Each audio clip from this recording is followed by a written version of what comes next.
Okay. Hello, everybody. It is the Dark Conservatarian, and it's been a while. These things are getting rare and rare, I know. So, I got a whole lineup for you, and depending on if I have the energy for it or not, I'm going to try to get through all of it. I have 9 articles lined up, and a video from No Bullshit that I was requested to respond to. Okay. I'm sorry. I cannot say I cannot say the fact that I'm about to respond to a video, do a live response to a no bullshit video without cracking up to it just a little bit. I don't know why it's so funny. I mean, it's not funny. I mean, the guy is I guess that's how stupid that the guy typically is that he's so stupid it's funny. But yes, the news is going from Trump impeachment to gun rights to economics, and then of course the the no bullshit response video. And there is like an article that we are going to read about veganism, basically. Not about veganism, the diet or ideology per se, but how a vegan couple basically starve their own kid, trying to give them only vegetables.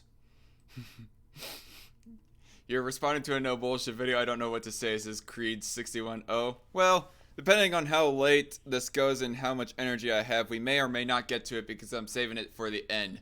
But yeah, it's gonna be like way towards the end. I do not know if you guys can see it, but there's all the articles and shit that I have to go. So let's get on with it. So the hottest news of the day within the recent weeks has been the impeachment over Trump, the impeachment of Trump more specifically. And really, honestly, it's kind of boring news to me. I've been coming more and more to the conclusion that it's kind of monotonous and boring to me because we all know that. I mean, basically, it's just basic bitch fact at this point that Republicans are not going to vote to get Trump out of the White House. He's just going to get acquitted if it was to like go through with the trials and whatnot. But aside from that, I just very quickly wanted to give my opinion on Trump impeachment. I wasn't going to read a full article about it. I just read this Washington Post article to like give me a basic reminder of it. And typically, I don't trust Washington Post. Just keep that in mind, folks. But I was just using them as a very basic bitch baseline to remind myself of the information about this. When it comes to nitty gritty information, I don't hardly trust Washington Post. But so basically, the impeachment is over the whole Ukraine scandal. I mean, I haven't heard anything, even by Washington Post here, that it's anything regarding Russian collusion. I think that subject has been dropped overall, anyways. Although I have been like coming across in my notifications some articles from Washington Examiner about how they are trying to bring up Russia again, or they did try to bring up Russia again to Trump. The Democrats did, I mean. But I don't think that went through. The two articles, as shown right here, displayed right here. Article 1, abuse of power. President Trump is accused of using the power of the presidency for his own benefit. And obstruction of Congress. Trump is accused of blocking Congress's investigation into his alleged wrongdoing. Now, basically, this kind of comes into connection in just Ukraine. The article goes explaining at a different point that it is basically over Ukraine. I mean, there it is right there. Republicans who spoke almost universally accused Democrats of looking for an excuse to impeach Trump, while Democrats argued that Trump's conduct regarding Ukraine necessitated impeachment. Now, what do I have to say? I had actually listened to a full 1 hour video by S-Man Speaks where he was at one point during that video reading verbatim the entire call between Trump and Ukraine President Zelensky. Is that his name? I think that's his name, anyways. Between Ukrainian President Zelensky and U.S. President Trump. And when I listened to that, like right after he was done reading it, I commented in the comment section that I do not see any quid pro quo, Willie. Really. Quid pro quo, if I can pronounce it right. I'm probably going to slip that term up quite a bit in this episode. But so, let me check StreamYard here very quickly. Nobody has joined me in this call. Um,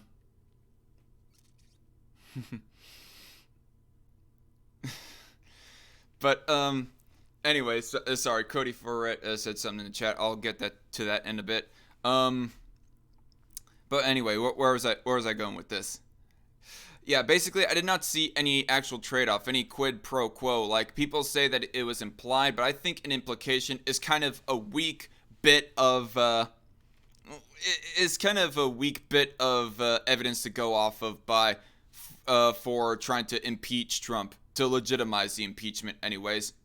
Now, obviously, I think for right now, the impeachment doesn't hardly mean anything except for a scar on the guy's reputation. And of course, you know that the reputation of being him impeached is going to, how people view it, is going to fall along pretty much partisan lines between of who supports him and who didn't, even before the whole impeachment thing began.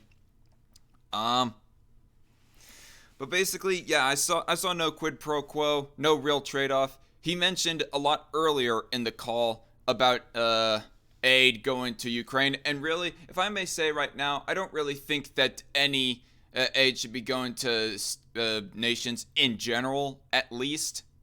But that's just me. But even then, Trump was holding back aid to Ukraine earlier in this year.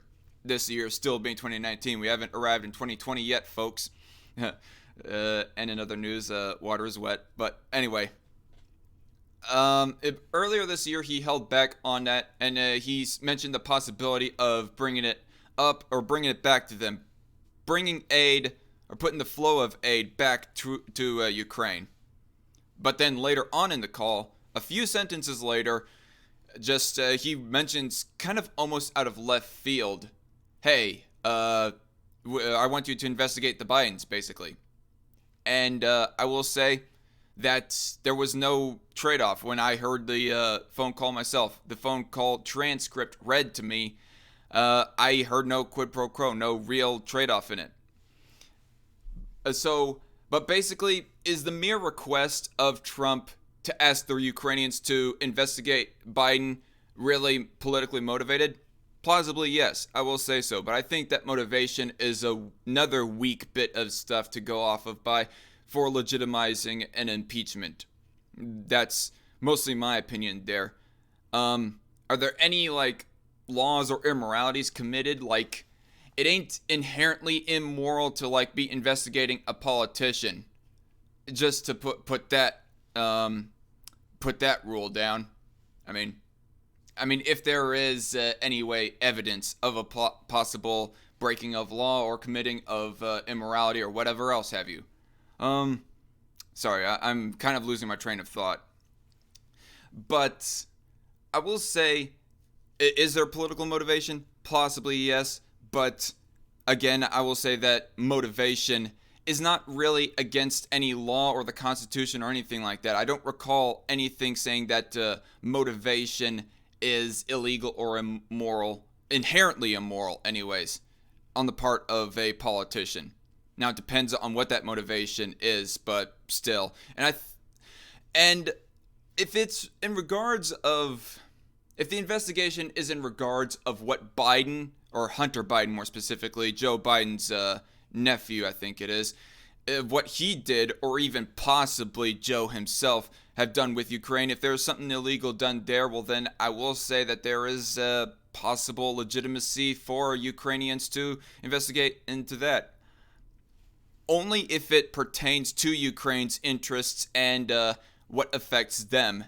Purely just that. I will say that is the only case that Ukraine has to investigate them. But if there is any motivation, or if there is any action that Trump is trying to get into this, any request or whatever, any attempt to investigate the Bidens when it comes to what they do in the U.S., I mean, if it pertains to the U.S. government or whatever else, well then I will say, yeah, that is kind of fishy, and it might even be outright illegal, and it almost gets into foreign spying sort of shit. And Trump would be helping to collude with the Ukrainians in spying in the U.S. government, specifically the Bidens, when it comes to what they do in the U.S. government. Now, again, if what they are doing in the Ukrainian government is immoral or illegal, well, then they do have jurisdiction to investigate the Bidens. I think so. But if it pertains to the U.S. government, what they do in the U.S. government, well, then I don't say that Ukraine really has jurisdiction to do the investigation. It makes it odd of why that Trump would ask them to investigate. He should be asking a special counsel in the U.S. to investigate U.S. politicians and what they're doing in the U.S. government. And because of that, I mean, if Trump is basically colluding with Ukraine, big if, by the way, people, if he is colluding with the Ukrainians to try to get them to investigate the Bidens pertaining to the U.S. government, well, then it gets into spying. And I would say that, in my opinion, that there is legitimacy to impeach. But as far as I know, there's nothing pertaining to acts within the U.S. government as to why that the Bidens are being investigated or being requested to be investigated anyways. It just pertains entirely to foreign relations and the involvement that they have in Ukrainian government. And I will get to all the chat comments when I'm done with my whole spiel with Trump collusion. But hello, Night Shift. And do I think that it's kind of fishy almost? I mean, there might be political motivation to there, but I don't think that motivation by itself is something to be impeached over. What was I going to say? There's also, like, I think, involvement of emoluments. The emoluments clause or something like that. I cannot remember what the exact term of it, but emoluments is, emoluments law, emoluments clause, whatever it is. That Trump is breaking those types of laws with foreign customers, like foreign officials being customers of his businesses, like his hotel, Saudi princes being customers to Trump's hotels, and that apparently breaks emoluments law. Or at least that's my very basic understanding of him breaking emoluments law. Anyway. And my opinion on that is that I kind of think I would advocate for repealing of that law before I would advocate for Trump to be impeached based off of that anyways. I see no illegitimacy for a foreign official to be a customer of Trump and his businesses. But if there is political bribery and political donation going from a foreign official to Trump, well, then that's a bit of a different story. But as far as I know, they're just paying Trump a big sum for his hotels to service the Saudi princes, as an example. I mean, there may be other examples of emoluments law being broke or whatever, but that beside the point. And really, I think the whole emoluments law, it comes down to just a difference in opinion and belief. Because I heard this mentioned in the Charlie Kirk versus Kyle Kalinske debate. They were debating over Trump breaking emoluments law, that Trump was doing market business with foreign officials, them being customers to his business and so forth. And apparently Kyle just thinks that is just not all right. And he thinks that Trump ought to sell off his business to someone else if he's to become president, instead of giving the inheritance to his kids, which I think is the story right there, is that he has his kids running the Trump corporation and so forth, instead of him running it himself. But the family basically gets money from those officials from, obviously Trump doing business with foreign officials. But Kyle would like it best if Trump was to sell off his business. In the same way, I think he mentioned Jimmy Carter in the past selling off his farm business to someone else when he became president. And then Charlie Kirk was all like, no, I don't think that Trump has to do that. And really, it just comes to a difference in opinion regarding emoluments law. And so, on that point, if there is impeachment over breaking of emoluments law, well then, I would prefer that emoluments laws get repealed before I would advocate for anyone to get impeached over this. And people will probably mention, looking in the future at this stream, will probably look back and say, oh, what about Clinton and the Clinton Foundation? I mean, yeah, if there's legitimate market business being done between the Clinton Foundation and whatever people that they're doing business with, if there's legitimate market business being done there, well then I think that she shouldn't be investigated purely because of that. But if it's political bribery, or donation, well then that would make it a bit of a different story. So anyway, reading the chat a bit before I go on with the next subject. Cody Ferret says, guys, I hear if you subscribe to DarkCon, he will grant you 3 wishes just by rubbing his avatar's bald head. That's funny. JC Armitage says, you think this impeachment will actually result in anything, or do you think this will be the Democrats' version of Bill Clinton? I think it'll be the Democrats' version of Bill Clinton. I think that nothing will hardly come up of it. Also, I love how the Dems are getting pissed off about a country ran by literal national socialists isn't getting their chicken tendies, aka foreign aid, from the U.S. I don't really think that per se is the issue, but okay, JC. So, 1 second as I copy the link of this stream right here. Going to share it in some... I'm going to share this in the general server. So, there's that. And, dang it. Freaking gloves. They have sensors. My gloves have sensors on them for my phone to read, to be able to read when I'm touching them with my gloves, but still makes it slightly difficult. And really, the reason why I'm sharing the link right now rather than earlier is because of the fact that freaking OBS, when you do live streams on OBS, it does not bring the browser up to you immediately. So that's why that I am taking a little bit of a break right now to share it into some chats, and I think that'll do it for now. Anyway, StreamYard, no co-hosts joined yet. All right.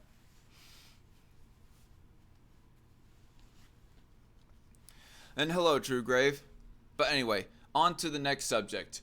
The more juicier stuff, the stuff that my audience actually cares about, because honestly, I don't really care about impeachment that much myself, but I was just wanting to give my 2 cents very quickly on Trump impeachment since it's a prevalent issue. But anyway, so there was like a shooting just today, actually, this morning in Texas. I think the little town is called White Settlement. The church is in a town called White Settlement, Texas. And I can already hear SJWs reeing over the fact that they call it White Settlement because apparently that town is promoting white supremacy and the founders of that town were promoting white supremacy. Ree! But anyway. But yeah, so basically there's this shooting that just happened in White Settlement, Texas.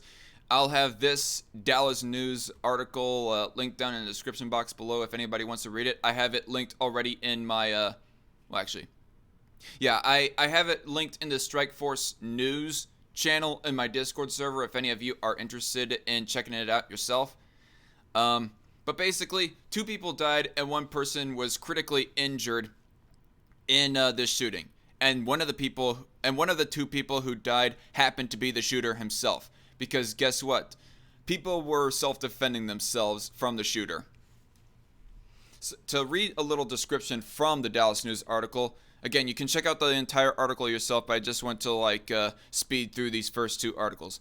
The shooting was captured on a live stream of Sunday's worship service. In the video, which is no longer available on the church's YouTube channel, a person stands and pulls out what appears to be a shotgun, then fires twice before someone toward the back of the sanctuary returns fire. Some congregants holding guns rushed toward the shooter, while others ducked under church pews. Governor Greg Abbott called the shooting an evil act of violence in a statement Sunday afternoon. Places of worship are meant to be sacred, and I am grateful for the church members who acted quickly to take down the shooter and help prevent further loss of life.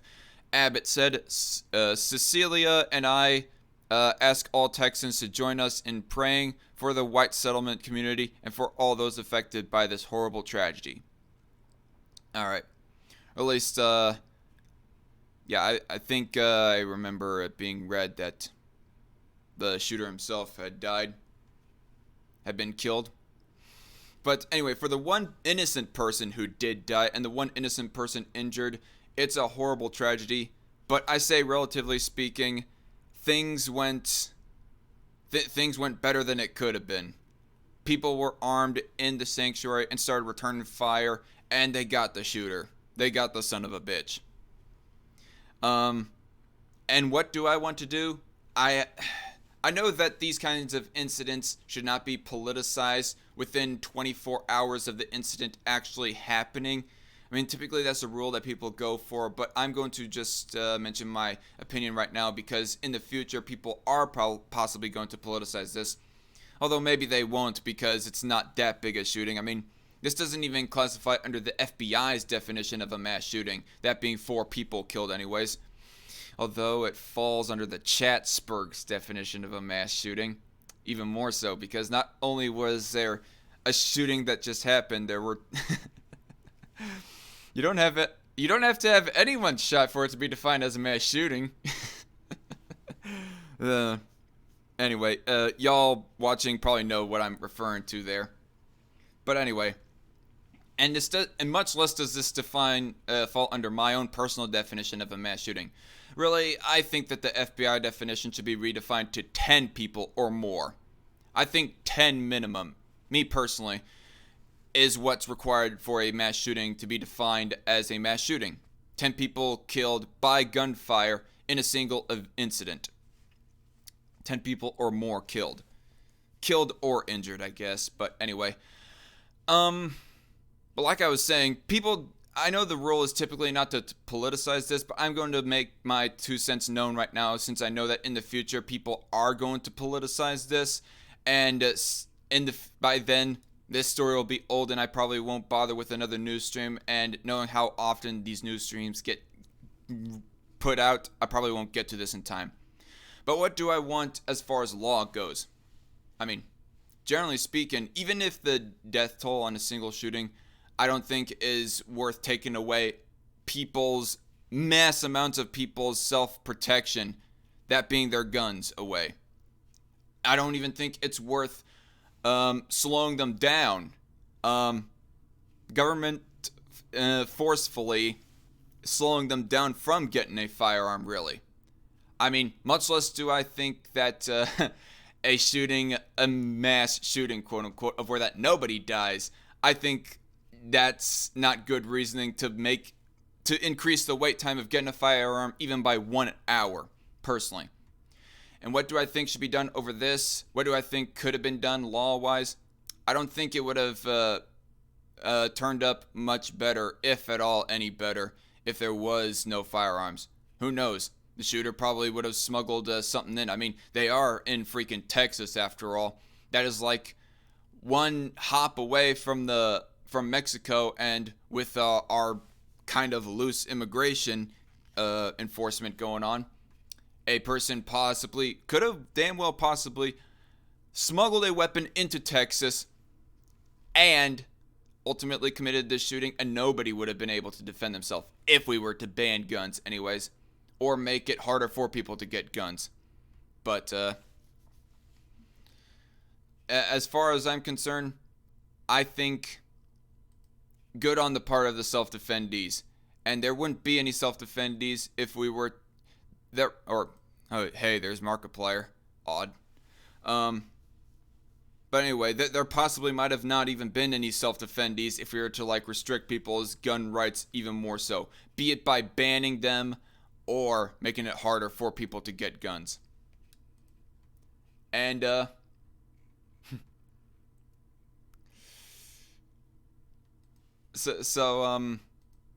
okay. Anyway, so in kind of expansion of this story, though, an expansion of this story anyways, regarding the white settlement Texas shooting, there's this story that was shared to me in my Discord server.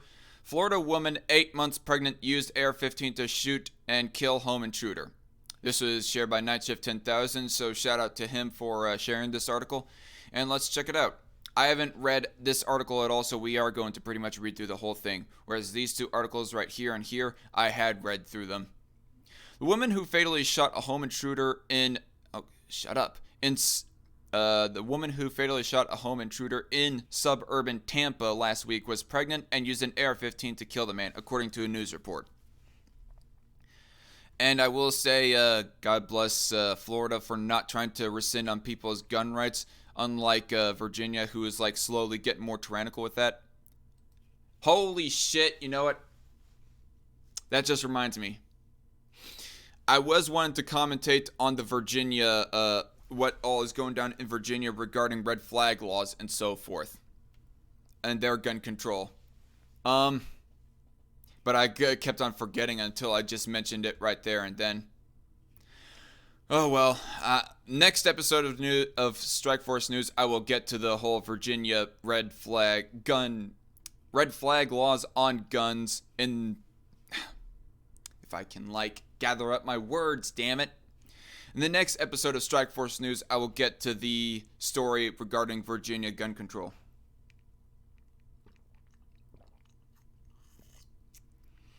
But for right now, Jeremy King of Lithia told Bay News 9 that his wife, who is 8 months pregnant, was in a back bedroom Wednesday when two men burst in at about 9 p.m. and began brutally beating King, demanding money and grabbing his 11-year-old daughter. Holy shit. So there is more damage done than I originally assumed. The woman told the Hillsborough County Sheriff's Office that she grabbed the weapon and shot one of the suspects once. That man was dead in a nearby ditch by the time deputies arrived. King said one of the men shot at his wife first. Oh. Pretty intense situation for a pregnant woman to be in. And I will say, it's dependent on genetics, but there are some women who do not handle pregnancy that well, that it practically, I don't know, practically cripples them in their athletic ability. But if this woman was able to practically dodge that and handle a firearm at the same time, well, she's in pretty damn good shape despite being pregnant, so forth. I mean, a lot of women are in pretty damn good shape despite them being pregnant, but that aside, anyways. The other suspect fled. Deputies are still searching for him. Keep on doing so. Keep on doing so. Them guys came in with two normal pistols and my AR stopped it, King said. My wife evened the playing field and kept them from killing me, King said. God bless, sir. King was taken to a hospital but was listed in stable condition. He told the TV station that he suffered a fractured eye socket, a fractured sinus cavity, a concussion, 20 stitches, and 3 staples in my head in the attack. The rural, sparsely populated community is about 20 miles southeast of Tampa. Read more and see a video at Bay News 9.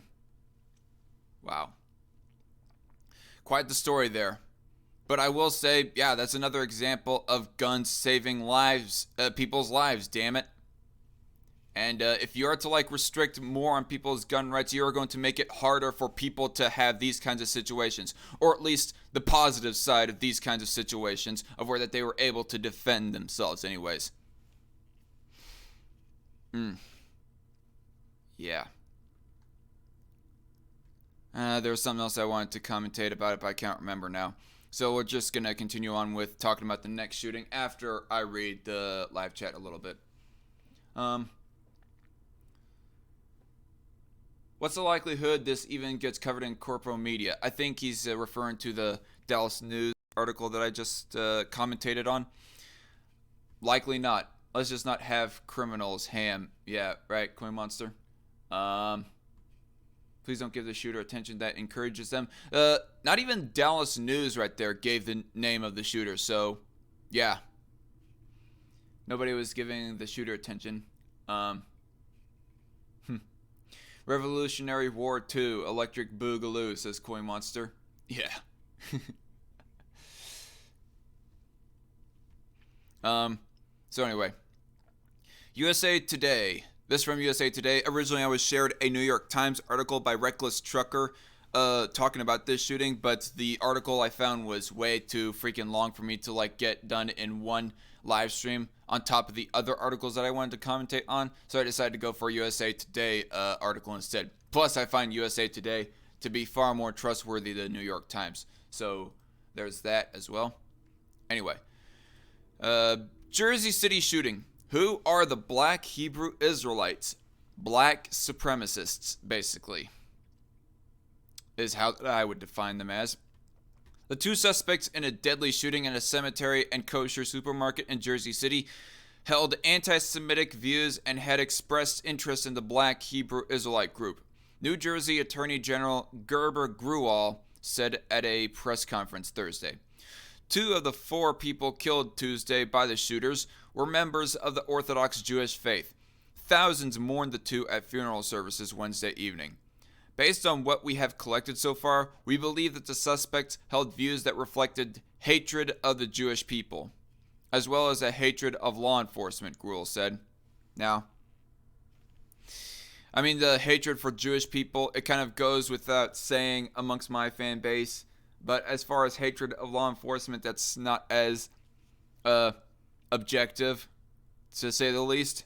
And I will say that despite whatever flaws that the police have and how vast amounts of anecdotal bad apples there are of police misconduct and so forth, I will say that hating the police as an entire generality is kind of misplaced. I mean, even if they are to like give a ticket that you might think not be deserved, I don't think it's worth thinking of the police I don't think that the police was being like a giant piece of shit. If they're to beat up senselessly a person over trivial shit, well then that is, of course, or even shoot him, then that is a case of them being a piece of shit. Or a wuss, like in the case of Officer Yanez handling the Philando Castile shooting. But something like Mike Brown, for example, that's kind of unjustified. There was actually a footage that I saw where that somebody was pulled over for a speeding ticket, and then they opened fire on that officer that pulled him over. I don't think that the police officer should have been shot at all for pulling over the guy for a speeding ticket. That's one family, quite possibly without a father. I mean, Anyway, before I go on too much of a tangent about law enforcement, but basically, and another big reason as to why. Anyway, never mind. I would have to actually make a full-on rant or response video to some footage that's showing police being shot or whatever for petty shit. I would have to like make a full-on rant about that, but for right now, before I get on too much of a tangent about law enforcement, I'm just going to move on. Both shooters had expressed interest in the Black Hebrew Israelites, a group with factions that had been designated as hate groups. I mean, legitimately, they are hate groups. I mean, if they express arbitrary hatred to an arbitrary group with if they express hate towards a group with arbitrary characteristics, they are by definition a hate group, but appeared to have acted alone in what was being investigated as a domestic terrorism incident with a hate crime bent, Gruel said. Authorities did not say which sect of the fragmented Black Hebrew Israelites the shooters had expressed interest in. Really, there are multiple different groups of Black Hebrew Israelites? I didn't know. I kind of thought that they were basically the same thing. Like, I know that Black Lives Matter, for example, they are like made up of different organizations and co-organizations. Kind of the same thing with Antifa, but I thought Black Hebrew Israelites were like a single united, pretty much united organization in the same way of the Black Panthers. But anyway. Despite reports that the shooters had authored a manifesto, Gruel said authorities had not discovered any writing that he would characterize as a manifesto. Authorities were also working to verify the authenticity of social media accounts allegedly belonging to the shooters that purport to espouse certain viewpoints, he said.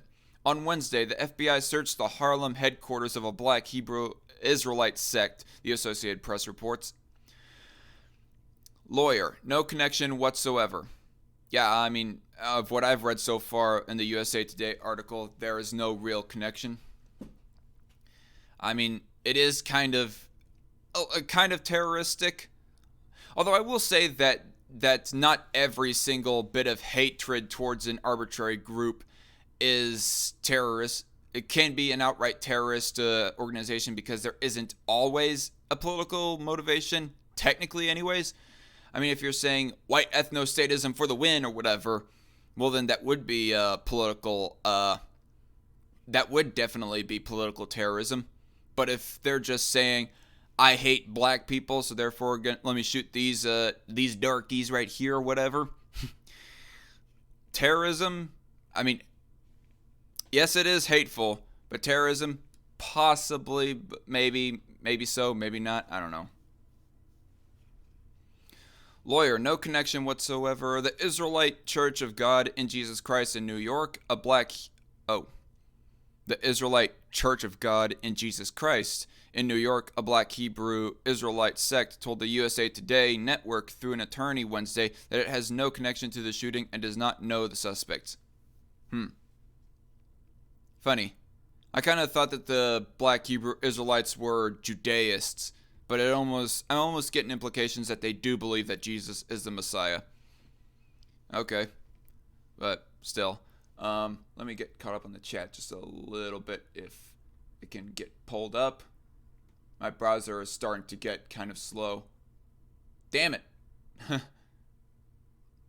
Why do I get the feeling that Jersey City shooting had more victims than the Texas church shooting? I think so, but I'm not getting a number. I don't think so far, JC. Coin Monster says political terrorism, redundancy, Department of Redundancy. Actually, you're right, Coin Monster. Political. It is kind of redundant for me to call it political terrorism. I mean, political is in the definition of terrorism, so why call it political terrorism? Anyway, I'm rambling. There's no relationship to the events in Jersey City, Gerald Lefcourt said. There's no connection whatsoever. No knowledge of the individuals who have been named as suspects in the shooting.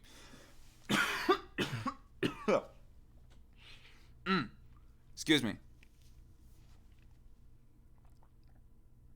Actually, let me rewind back very quickly to see if I can find a number on how many had died in this shooting.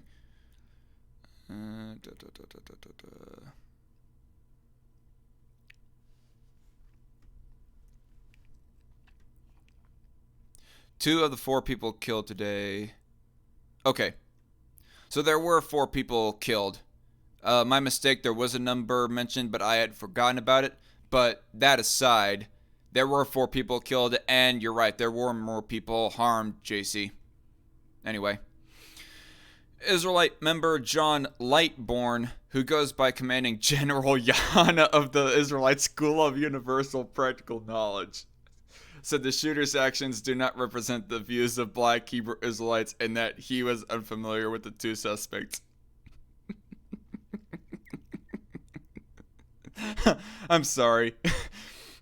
I'm not laughing at the general comment right there. I'm just laughing at the title right there. Commanding General Yana of the Israelite School of Universal Practical Knowledge. Well, that's quite a wordy title right there. Commanding General. Commanding General. That's okay. Little side note right here, but I'm just going to say right now, it's kind of goofy that the Salvation Army has ranks upon them. I mean, I hear that's kind of a thing that the Salvation Army has with themselves. They go by the ranks of commanding officers in the Army, or at least they base their ranks off of the titles of those types of ranks in the Army or the military in general.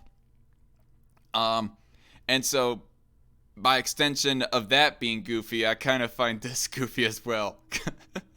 Commanding General Yohana. What are you doing? You're going to lead an army to lynch white people for lynching your ancestors so long ago or something? I'm joking, people, but dark humor aside, though, we are not into any form of violence or terrorism, Johanna said. Okay. I put forth that bit of sarcasm right there of them leading an army to kill people, and then they mention right there in contrast that they're not looking for any form of violence.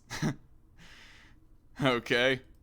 I don't know. It's just a funny bit of irony. For us, that's counterproductive. We have a bigger job, and that's straightening out the lives of blacks and Latinos in the inner city. Whilst also hating on anyone who is not of your own like and group. The Southern Poverty Law Center, however, lists both sects as hate groups.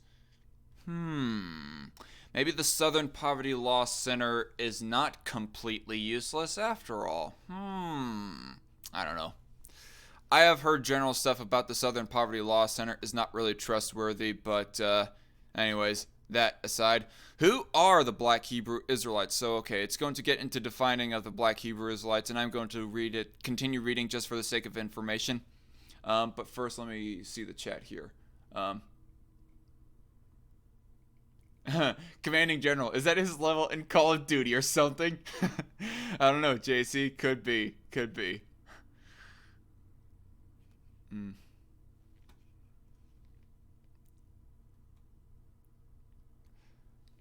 All right. Who are the Black Hebrew Israelites? A fragmented collection of sects with a presence in the U.S. and abroad. Black Hebrew Israelites believe they are descendants of the ancient Israelites. The group has prominent chapters in big cities along the eastern seaboard and in San Diego, but it is unclear exactly how many supporters subscribe to the group's beliefs. Alright, the group includes factions that have been designated as hate groups by watchdogs including the Southern Poverty Law Center and the Anti-Defamation League. Anti-Semitic Black Hebrew Israelites believe that white people are agents of Satan. Okay, yeah. That white Jews are imposters and that blacks are God's true chosen people. Some sects believe that blacks, Hispanics, and Native Americans are the true descendants of the 12 tribes of Israel. Oh man, yeah. Kind of a kooky organization. The Anti-Defamation League, however, emphasizes that the extremist and anti-Semitic sects of the Black Hebrew Israelites are unrelated to the thousands of black Jews of Ethiopian origin. Okay? Although I don't think anybody has really said... I could be wrong, but I don't think anybody has really said that black Jews aren't a thing. I mean, that outside of Black Hebrew Israelites, that black Jews aren't a thing. I mean, certainly I've never said that. As far as I am concerned, Black Hebrew Israelism, as I will define it for right now, is a political ideology as far as I'm concerned. And I would like to separate that from actual black Jews. Who are genuine members of the Jewish faith and who have been welcomed to Israel in recent years, the organization says on its website. The group is known for its aggressive street preaching tactics, often in Times Square and Baltimore's Inner Harbor. Preachers are known to read from the Bible, talk about Holocaust denial, and make anti-Semitic slurs. That public inflammatory debate and argument is the MO of the Black Hebrew Israelites that preach on the ground. They're there to make people uncomfortable and be confrontational, said Oren Segal, director of the ADL Center on Extremism. I mean, that's kind of all public protesters in general. They're there to make people feel uncomfortable, including pro-life demonstrators when they go protesting in front of a abortion clinic. Group has been on radar for decades. Watchdog organizations have been tracking the group for decades. The Southern Poverty Law Center has been following the group for more than 20 years, and it includes 144 Black Hebrew Israelite chapters on its annual hate group list. The ADL began tracking the group in the late 1970s, Segal said. Steven Seagal? No, I'm joking. How much longer does that... Okay, it's that last segment right there. I'm going to get caught up in the chat just a little bit. All politics are terrorism. Change my mind, says Koi Monster. I don't know if I have like anything to outright change your mind, but I'm going to say that all people who not Plain and simple. Not all people who participates in politics, be it in government or in a private sector kind of way, not all of them commit violence. So, I full-heartedly reject the idea that politics in of itself is terrorism. I mean, what I'm doing right now in political commentary is political itself. Doesn't mean that I'm committing any violence or committing terrorism or any of that shit. Group has been on radar for decades. Watchdog, I'm going to reread this paragraph anyways, people. Watchdog organizations have been tracking the group for decades. The Southern Poverty Law Center has been following the group for more than 20 years, and it includes 144 Black Hebrew Israelite chapters on its annual hate group list. The ADL began tracking the group in the late 1970s, Segal said. The group has been gaining traction in recent years, according to Heidi Byrick, director of the intelligence project at the SPLC. This is a movement that has been growing pretty rapidly in the last 3 or 4 years, largely in reaction to Trump and white nationalism.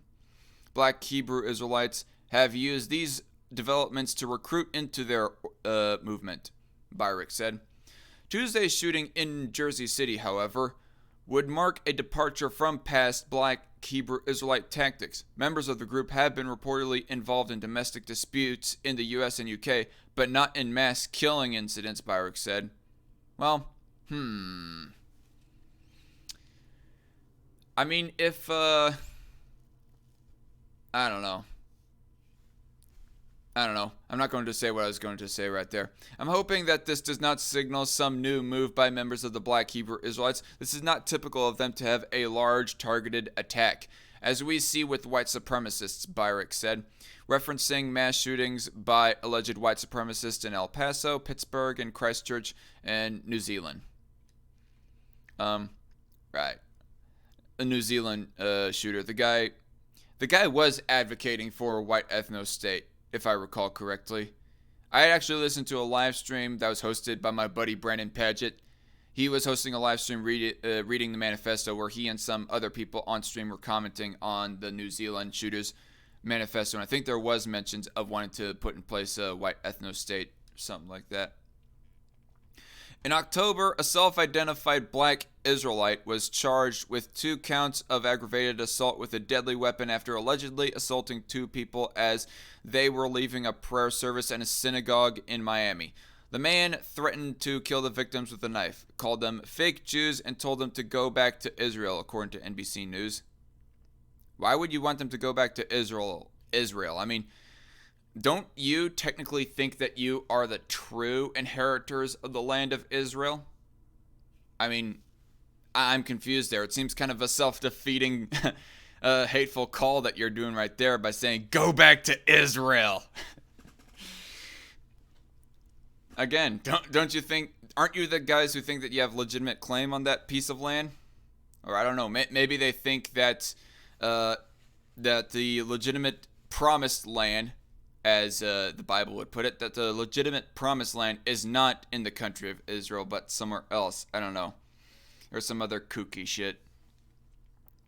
The group gained national attention in January when video went viral of a white Covington Catholic high school junior standing face-to-face with an indigenous man near the Lincoln Memorial in Washington, D.C. Not really.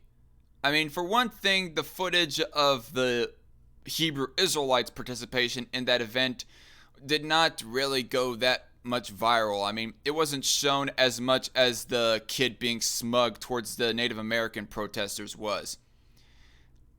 And as far as I know, okay, I do not know about everyone else in the United States, generally speaking in the United States anyways, but I had heard about the Black Hebrew Israelites, or Hebrew Israelites in general, before the Covington incident. Me personally anyways. The students said the standoff began after 4 African-American protesters, later identified as members of the Black Hebrew Israelites, said hateful things to a group of his classmates. One of the lessons here is that there are many unknown groups and movements in this country that organize around ideologies that are hateful. We tend to not hear about them until something terrible happens. It's just a reminder of the importance of always having to push back and stand up against hatred because the end results are too often violence, Seagal said. But anyway, that's about it. Are those black Hebrew Israelites?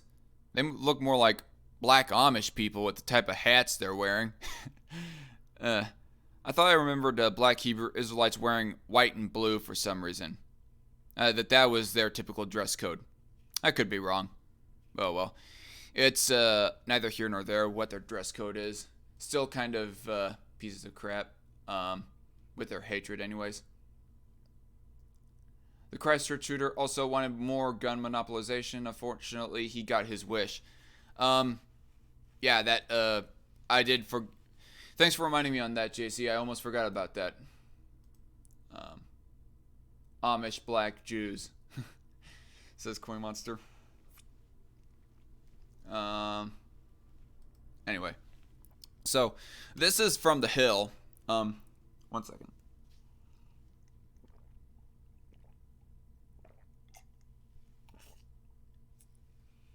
All this time so far, nobody has joined me on the podcast, so I think this is probably going to be a loner type of episode where I'm just basically by myself on this for commentating, people.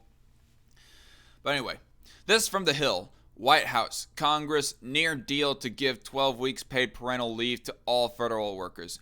Now, just going off of the surface of the title of the Hill article right here, I will say that there is not really any rights being infringed upon with what they're doing right here. Now, if the government was to make some law to mandate that private businesses are to give 12-week paid parental leave, well then that would be a violation of rights right there, telling them what to do with what to and not do with their business and so forth.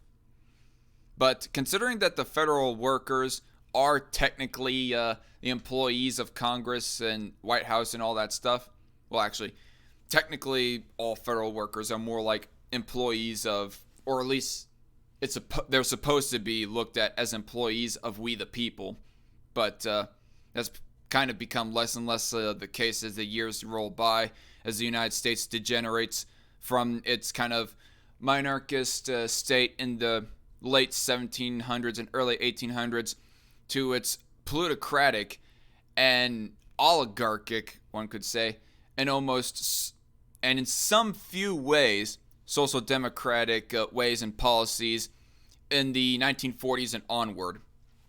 Now, by the way, before anybody gets their panties in a bundle, any leftists out there, I'm not saying that the United States is a social democracy overall. I'm just saying that there are a few policies that are more along the lines of social democracy or socialism, if one prefers, than of capitalism, like mandating a minimum wage, for example. But anyway, as I was saying, because of the fact that these workers are hired by the government, and we're talking about people that are running how the government is to work within its system, there is no illegitimacy, I will say, technically. But I would say, if they are giving, paid, well, I would say that if they're getting paid parental leave, that is where that I have a big fit about them. And as it says right there, paid parental leave. And the fact that they give parental leave without them being fired, that would not be illegitimate right there. But the fact that they're being paid right there, that's where I get kind of disapproving myself personally. I mean, it's one thing for you to be, for the government, say, take this in a private sector kind of way. If the government, for example, was to mandate all businesses give parental leave to their employees and so forth, that's one thing. I mean, that's intrusive enough on the business. Well, actually, that's too intrusive by itself in private business. But if you're to mandating that they also to be paying their employees whilst they're doing not jack diddly squat as a service for the business owner and the customers of the business owner, well then that's where it gets doubly disapproving for me as a somewhat of a libertarian, as a conservatarian rather.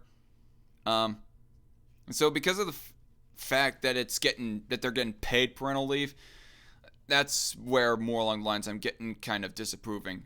I mean, they're getting paid for doing nothing. I mean, yeah, they're raising their kids, but them raising their kids is not the business of the nation as a whole. It's not the business of the private citizen, the private individual citizen. Okay, so but Drumpf hates the women's, says JC Armitage. Right.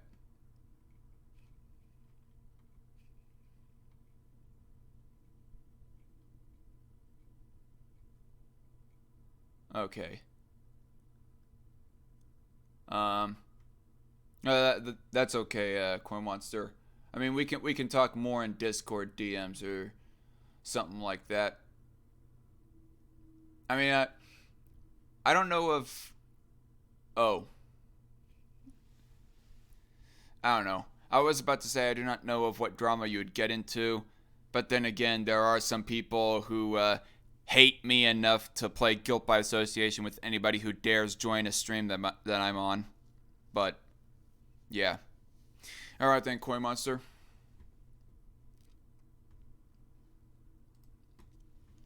Anyway. But yeah, basically, we the taxpayers are paying these people to be to go and babysit their own kids when it's not really of our not really of our concern. I mean, call me a piece of shit all you want, but really, I don't know. I would have to gather up my thoughts to fully articulate my talking points regarding this of public versus private sector employment and regards of parental leave. But definitely when it comes to the private sector, the government has no jurisdiction, I say, to be mandating that businesses should be like giving paid parental leave to their workers. Definitely. And really, parents have really no inherent right to a employer to be keeping them employed, much less if they want. Oh god. Like I said, I'm gonna have to articulate my words better at a later point. But anyway, I'm rambling. The White House and Congress have reached a tentative agreement to grant 12 weeks of paid parental leave to all federal workers, according to a congressional source, in what would be a historic deal. A draft for a must-pass defense policy bill includes language that would grant the paid leave for 2.1 million civilians who work for the government to care for a new baby after birth, adoption, or the initiation of foster care. The draft was first reported by the Wall Street Journal. Okay. Let me give my. I'm going to give my quick opinion on this. You're going to give them paid parental leave for whenever they want to adopt or whatever else have you on that. Oh man, my computer is freezing up.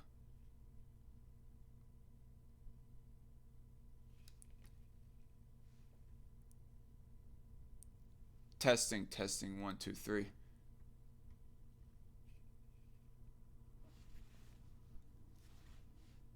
Anyway, sorry about that, folks. I had a little bit of a slight hiccup of my articles being shown right here when I was dragging and when I was selecting this passage right here, this paragraph. But anyway, I will say this kind of puts forth a somewhat of a dangerous precedent.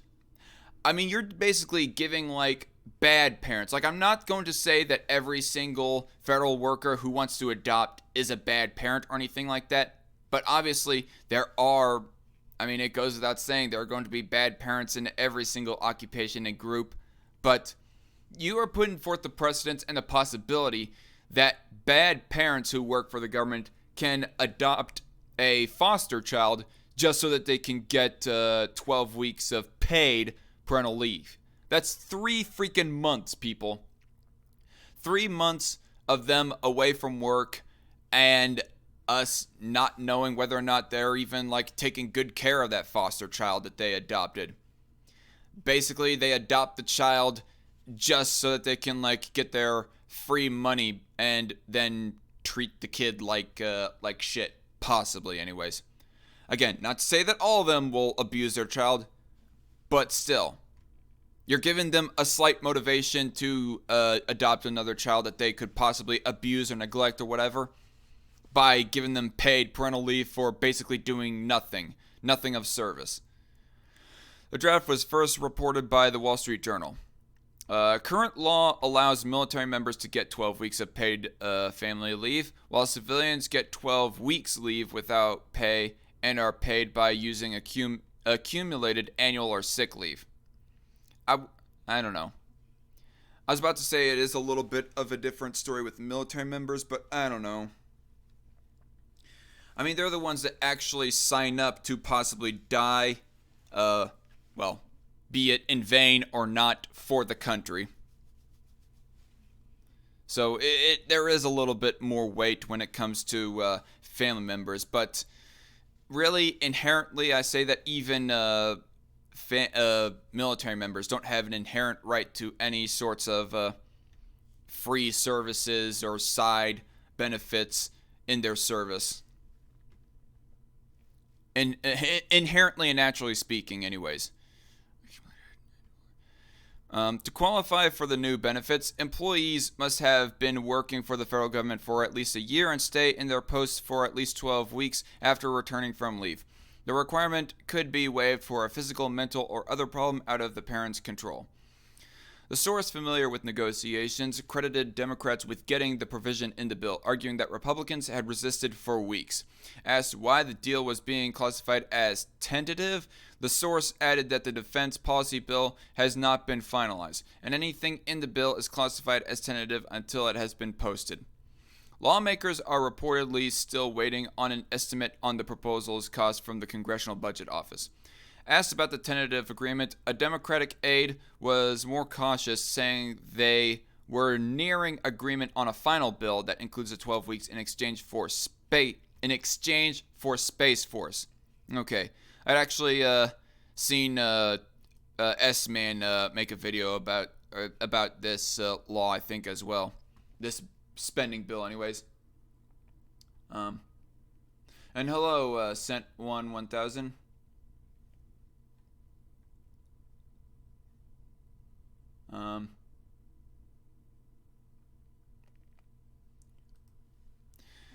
Anyway, lawmakers have been okay.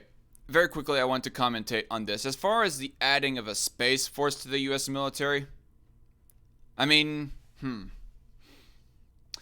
I do think that as far as the military goes, there has to be some kind of space fighting capability within our military anyways. Now, that doesn't necessarily mean that there has to be an entirely new branch of the military made necessarily, that being a space force.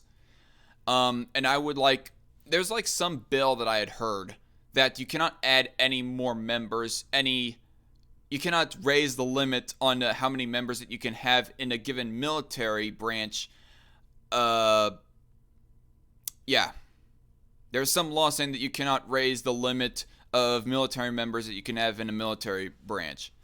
I would repeal that law before I start to add an entirely new branch of the military, if I was president anyways, if I was working in government at all. But apparently the commentary goes that it's that it's easier to make new laws than to repeal old ones, which is complete and utter bullshit that that's the case anyways. But because of China, for example, they're trying to get their foot in the door of possibly having space fighting capability. I think that there is a legitimacy to say that the United States has to get some kind of capability to stay competitive and make sure that China does not have some kind of far military advantage from the United States.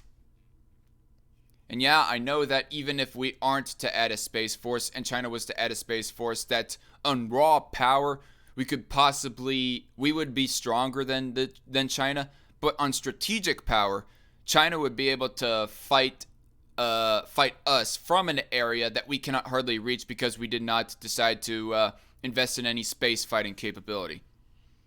And so therefore, any vast amounts of naval ships that we have, any vast number of troops or ground forces that we have will be for naught.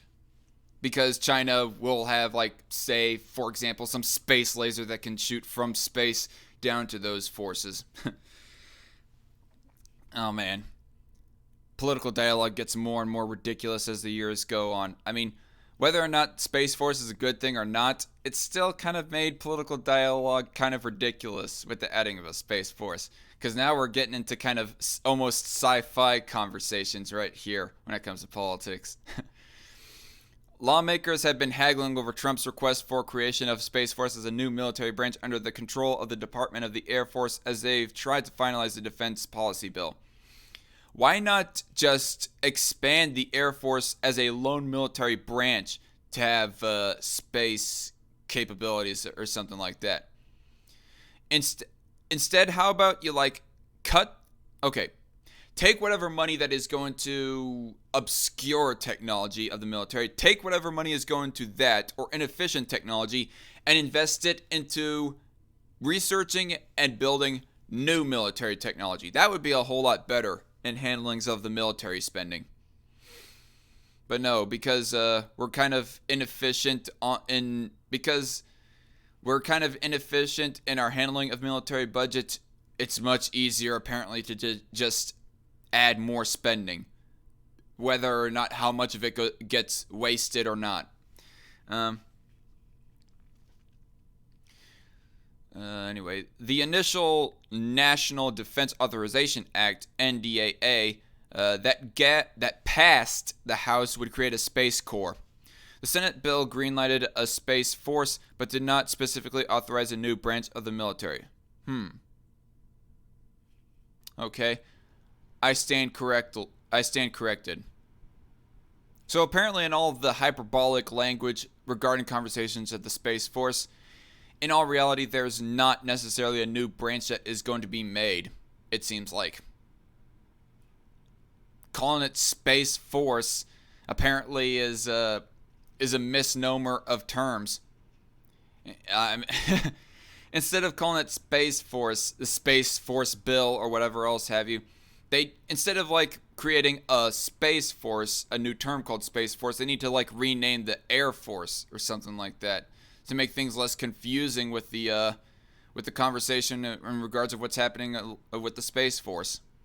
To become law, the language in the bill would need sign-off from leadership of both chambers of Congress and the chair and ranking members of the House and Senate Armed Services Committees. Signatures from a majority of members of Congress in charge of negotiating the deal, and approval by a floor vote. The House-passed version of the defense policy bill already contains language granting civilian government employees 12 weeks of paid family leave.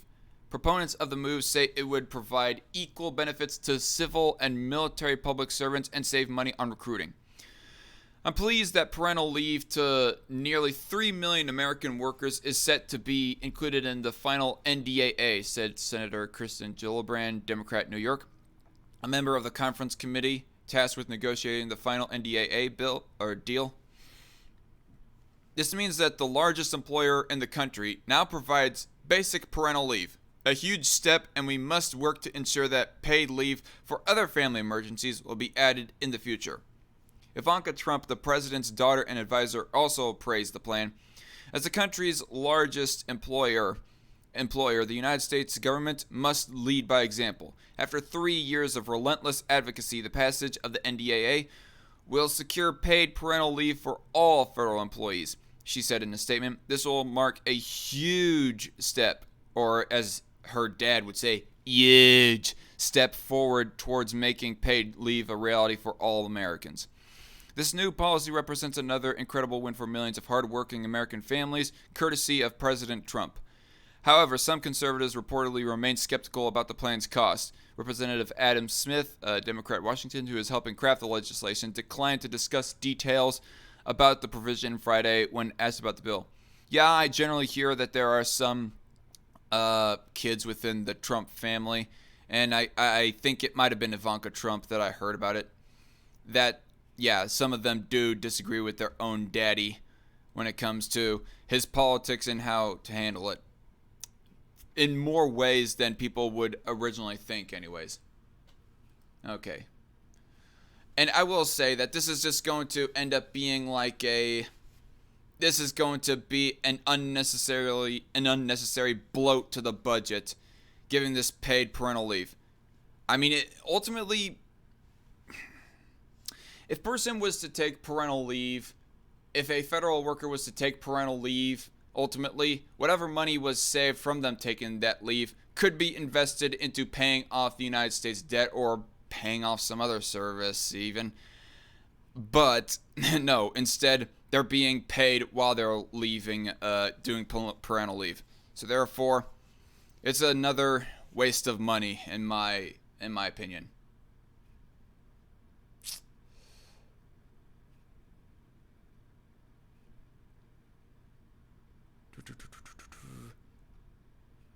Astro Force that could go with Sent 1000 says maybe.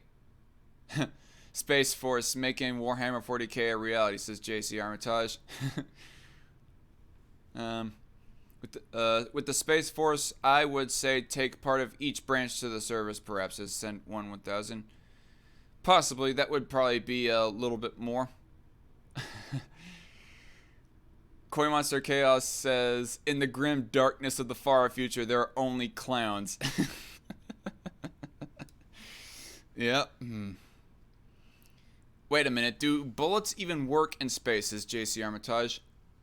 I mean, I would think theoretically they could, but that is another issue, is it being zero gravity, would typical, what's the word I'm looking for? Would typical ordnance work in space? Maybe, maybe not. I don't know. That might be, that might motivate, for people to, like, research on lasers next. Who knows?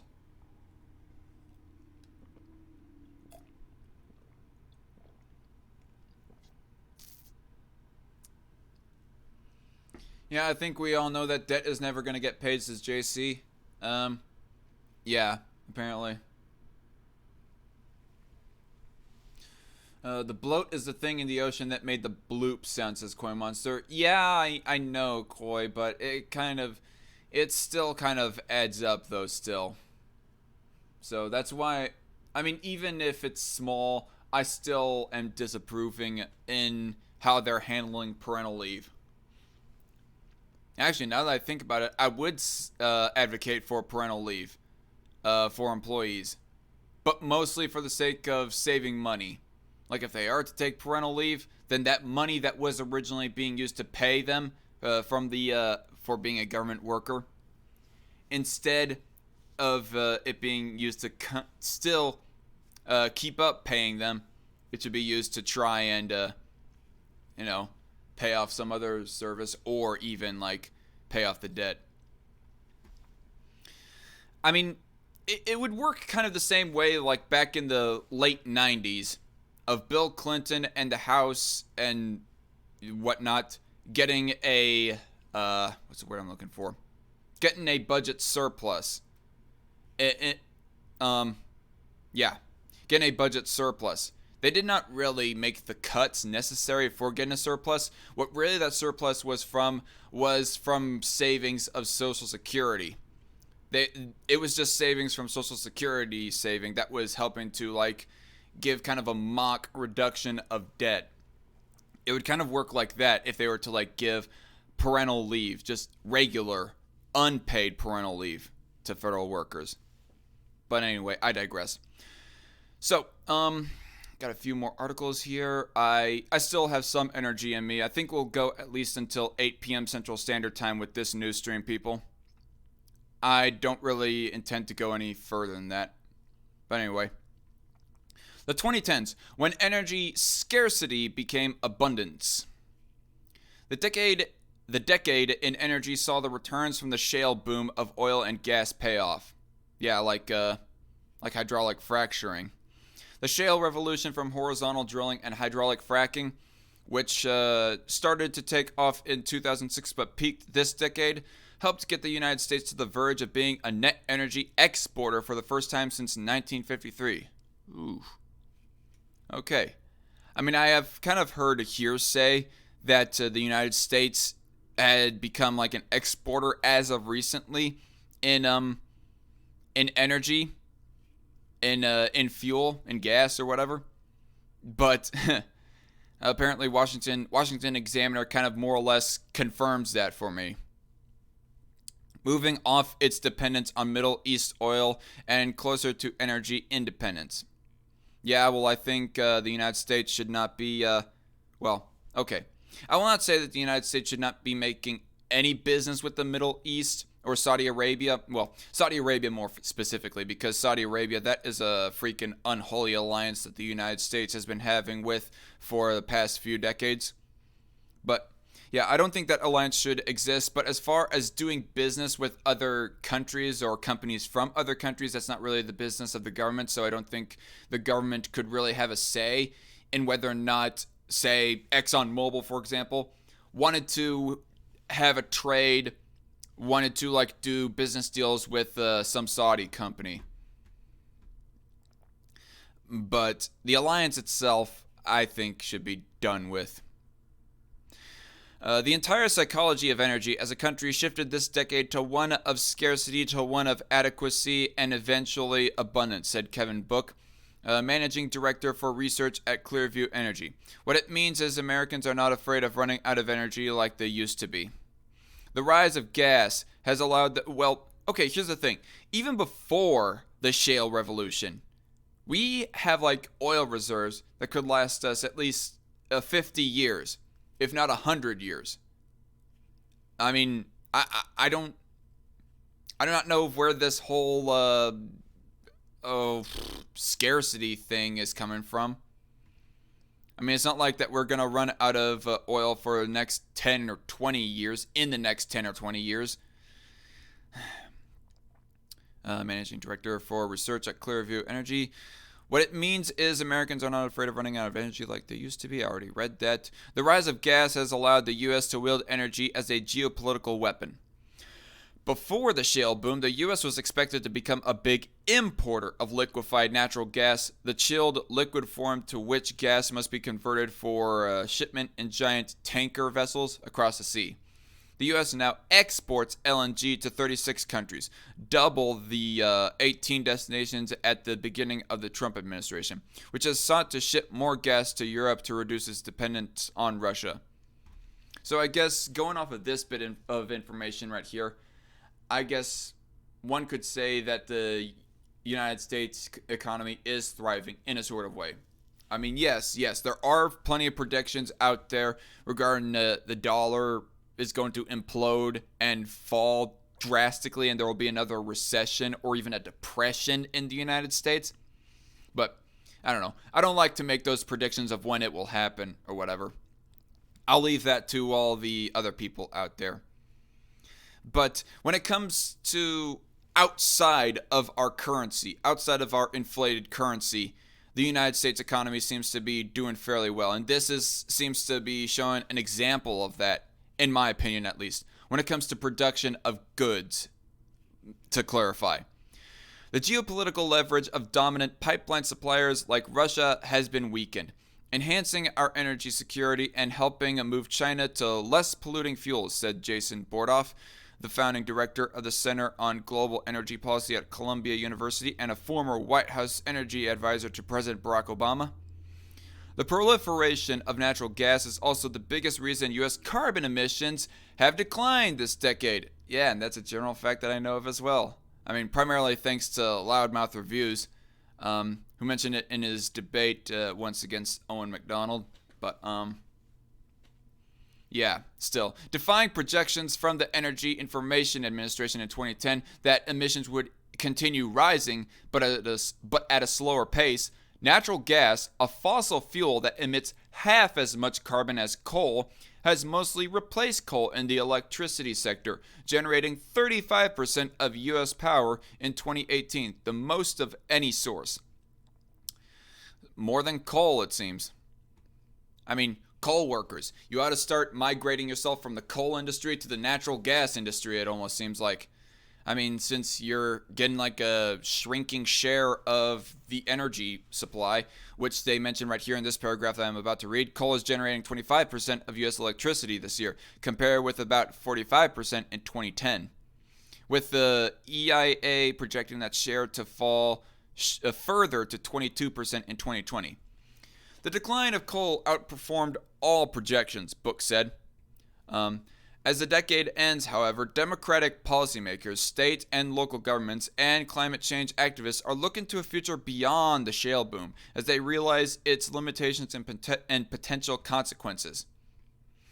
Although gas became king, this decade also saw the rise in renewable energy, with alternatives to fossil fuels breaking out through falling costs and supportive policies, especially wind, solar, and energy storage technologies that carry excess power for use when the sun sets and the wind is still.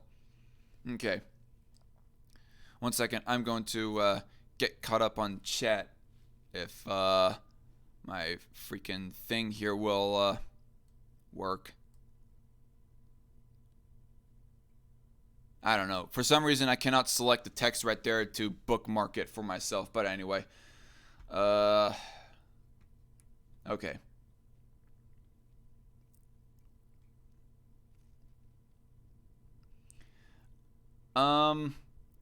Some person that goes by the name of Slash. I'm just gonna call you Slash. Slash says make browser full screen on a layer behind your facecam. 480p makes the text completely unreadable. Maybe I'll take that into consideration. Maybe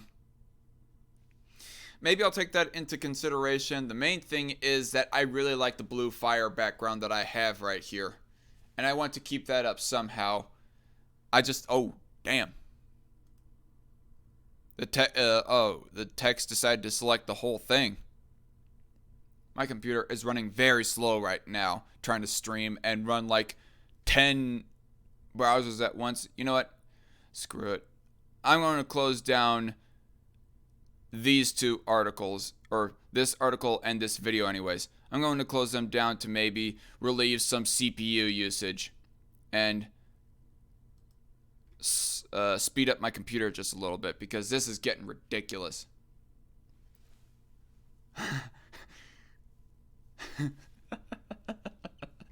Loudmouth Reviews. Hello, Loudmouth. He says, this is the FTC. We determined this stream is for kids because of the bright colors in the background. We will be fining you $42,000. Okay. Well, too bad for you, FTC. I am going to be privating this stream before the new year hits. Along with all the rest of my content, so nanny nanny boo boo. Anyway. But aside from that, I don't think that a boring stream like this will get I don't think that a really boring stream like this will get fined by the FTC, or at least it's unlikely anyways. I'll still private this stream at first. Come on. Fucking damn. Okay, my computer is being kind of slow right now.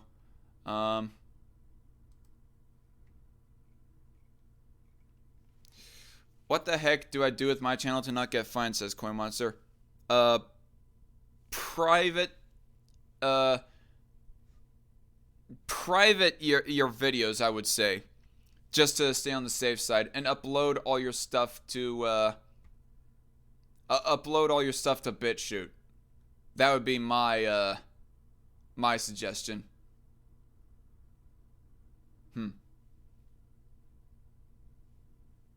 Smeghead in the chat says bullets do work in space, but recoil becomes an issue in 0G.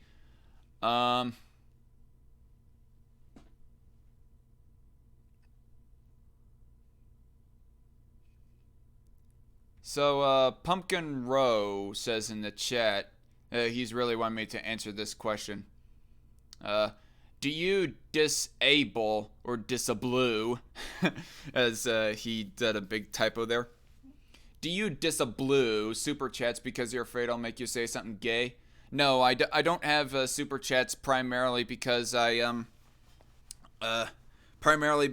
not have 1,000 subscribers, and I do not know if I'm allowed to. Damn it! Can I deselect the entire text here? Oh my gosh, this is getting ridiculous. Okay. How do I download my streams? Help me after this if you can, says Coin Monster. Okay, I'll try to I'll try to answer your question. Talk to you on Discord, Coin Monster, once I'm done with this chat or this stream, anyways. But dang it, my computer is being slow right now. Hold on a second. I'm going to try to do some things. Loudmouth, if you're still in the if you're still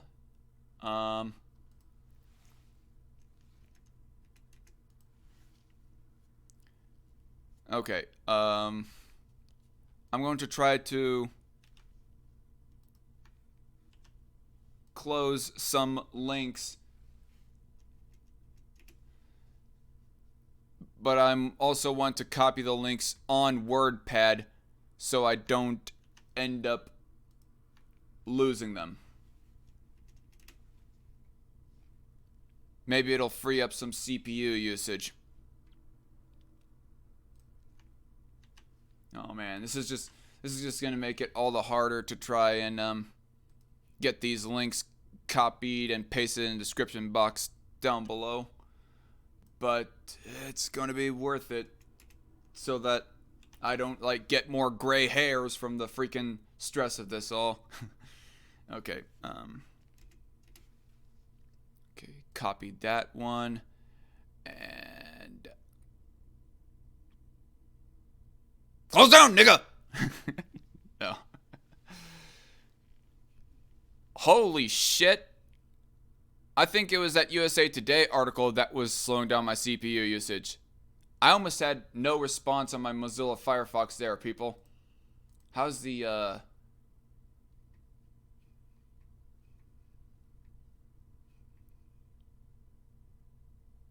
JC Armitage says, yeah, I don't think super chats are possible for users that have less than 1,000 subscribers. Okay, yeah. Pumpkin helped me out, actually. Alright, cool, Coin Monster. I'm going to close down Facebook. I do not know why the heck I had Facebook up this whole time. Oh, damn.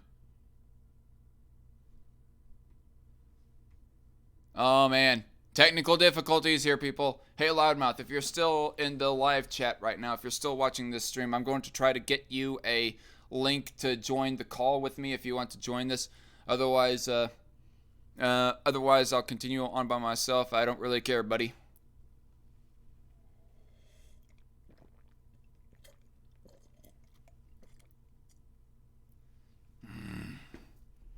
This is ridiculous.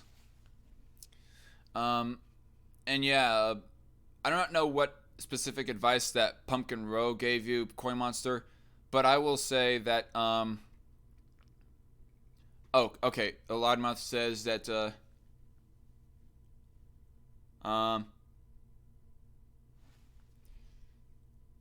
Loudmouth says sure.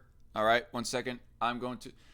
By the way, Loudmouth, if you're still there, I'm actually still on suspension on Twitter.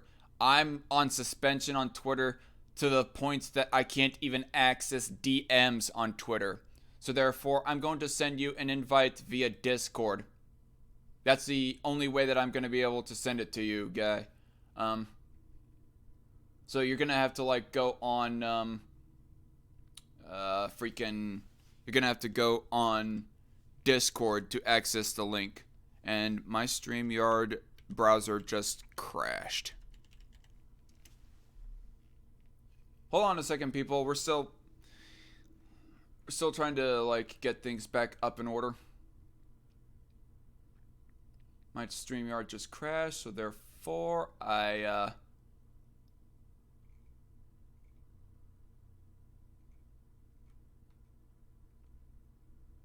okay.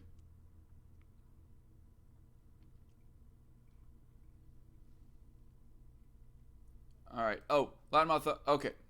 Loudmouth, he just messaged me on Discord and he says K. 1 second.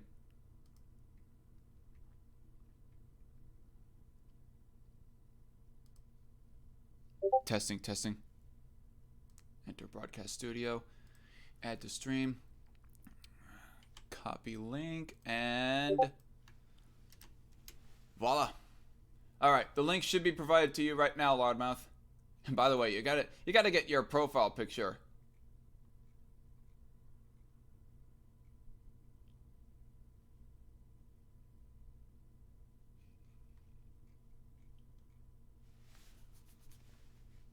Okay. I sent the. All right. Again, I sent the link if you're interested in joining Loudmouth. But here he is. Yo. What's up? What's up? What's up? Not much. I saw the first 3 episodes of The Mandalorian today, and it's pretty good. Hmm. Have you Cool. watched it yet? I've watched the first 2 episodes. I have to get over to my friend's house again sometime to watch the next. I think 3 episodes. If not, they've made more than 5 episodes. Eight. There's 8 episodes out now.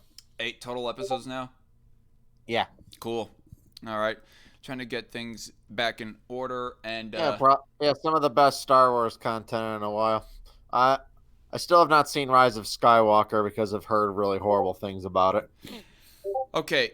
In my personal opinion, I will say to you, it's okay. I'm going to close down Discord right now, otherwise it's gonna make a racket for me. But I'm going to say right now, oh man,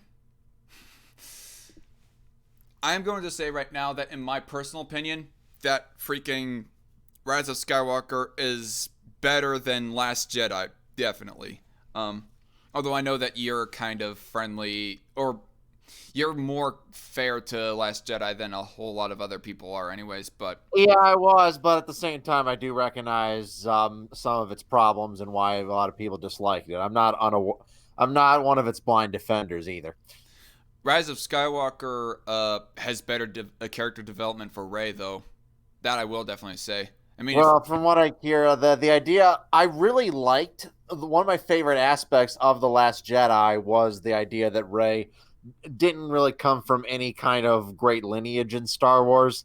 That a powerful Force user can just come from anyone. That really was a really good idea that I really liked in that movie, and I hear Rise of Skywalker fucks that up.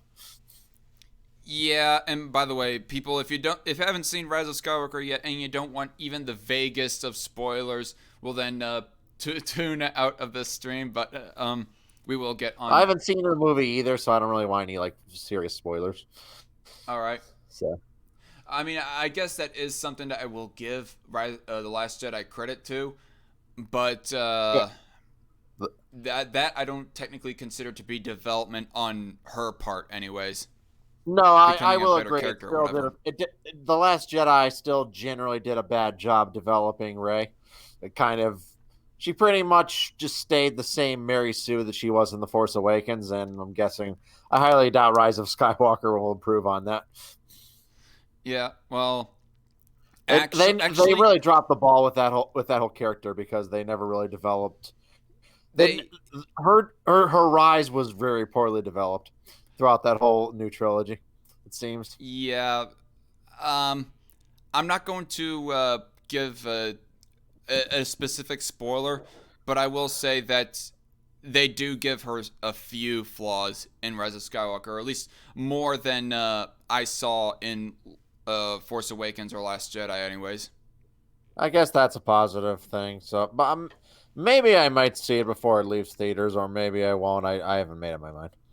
My biggest thing, I think, is of how all over the place and sloppy the plot itself was. But I've heard that too, uh, and I was really when I heard they were bringing back Palpatine, I thought it was the dumbest idea possible, most and I'm desperate not. decision ever. Yeah, like it was a really stupid decision, bringing back dead characters for no good reason. Yeah. Because then again, I guess Star Wars has done that before with Darth Maul. They killed him off, and then they're like, "Yeah, being cut in half, totally a reversible thing. Total, it's like a paper cut." Yeah. I I, guess so. That's I Star mean, Wars who logic for you. hasn't been able to easily recover a paper cut or getting cut in half and falling down 100 foot ledge? Give me a break. Or getting electrocuted and falling down a few thousand feet and blowing up in your own electric rage. like in the case Yeah, of Palpatine. I mean, being blown up, okay, again, totally a survivable thing. I mean, everyone who's blown up can easily just piece themselves back together. It is just fine. Right. He blew up twice. He blew up in his own electrical rage, and he blew up because the Death Star was destroyed. And But according to again, Star Wars these are 6, just minor injuries. Okay, these are injuries that can easily. Yeah, I know. yep. It's pretty stupid. I mean, the fact that J.J. Abrams decided to recover some of the wreckage of the Death Star, even though we saw pretty clearly in Star Wars 6 Yeah, we that the clearly entire saw Death some of Star it was vaporized. Yeah, yeah. Again, absolute fucking bullshit right there. Yeah. But anyway. So yeah. Even though I haven't seen it, I just saw a couple things from the trailer, and I'm like, yeah, they looked like they totally dropped the ball with this movie. Mhm. But Mandalorian though is actually it's what I want in a Star Wars movie. Kind of more low key, doesn't need to be that big. We're just kind of a rogue bounty hunter going from planet to planet on various things. I kind of like that idea for a Star Wars TV show, and it was reasonably well done, at least for the first 3 episodes. All right. And the production values were really damn good for a TV show. Can't believe Disney's invested $15 million per episode on this show. Oh, jeez. Okay. Like the computer animation, it well surpasses the prequels, even though the budget per screen time, it's way behind. Even this one is way behind the prequels, so it shows how much effects have improved since then. That's the thing about computer animation. It just advances by leaps and bounds. Things are easily possible that was when we were kids was just way beyond the realms of computing technology. Yeah. And have you ever seen the Christmas Chronicles, by the way? Christmas Chronicles. What's that? It, Oh, the one on Netflix. No, the Kurt Russell Santa Claus movie. I mean, is that good? it was up until they decided to show what the elves look like. Like, the reindeer themselves did not look. They looked fine, but they did not look great by today's standards, anyways. I mean, when I looked at them, I was all like, the early 2010s called. They want their special effects back. That's what I thought of them. And then the elves, they look like from a freaking video game, practically. They look about as cartoony as the Smurfs from the live-action Smurfs. They look like they belong in a CG animated movie, like a completely CG animated movie.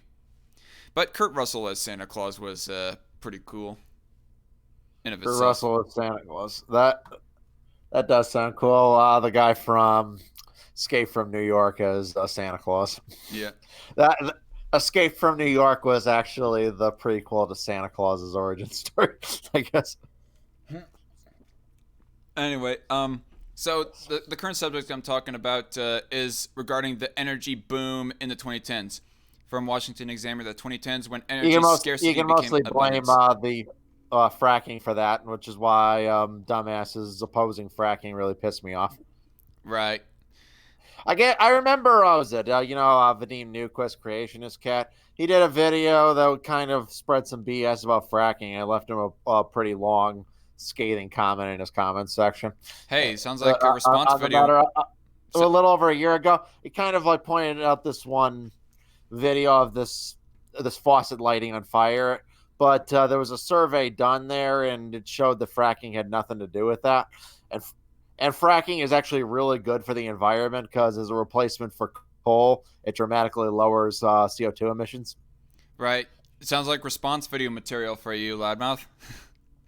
I don't really do that many videos anymore. I don't know. All What part of it?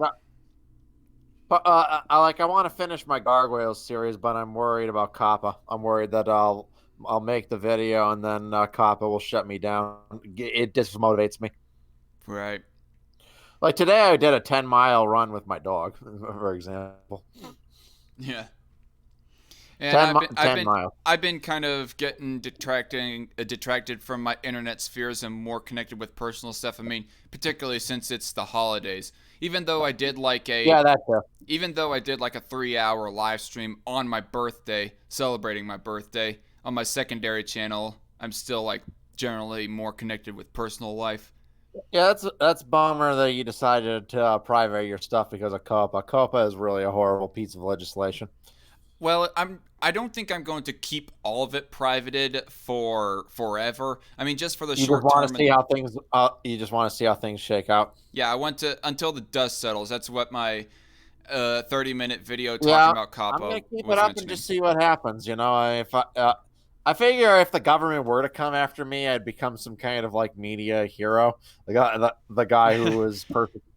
I mean, could you imagine them finding some random nobody on a middle class income, tens of thousands of dollars, because he reviewed some movies on the internet? I don't think that's good optics, you know. Hmm. Yeah. You become the next YouTube sensation. You'll be talked about by Sargon of Akkad and your good Yes, I frenemy would. Bearing. All that stuff. I imagine all those guys would laud me as a hero, despite Dave everything. Cullen. Huh?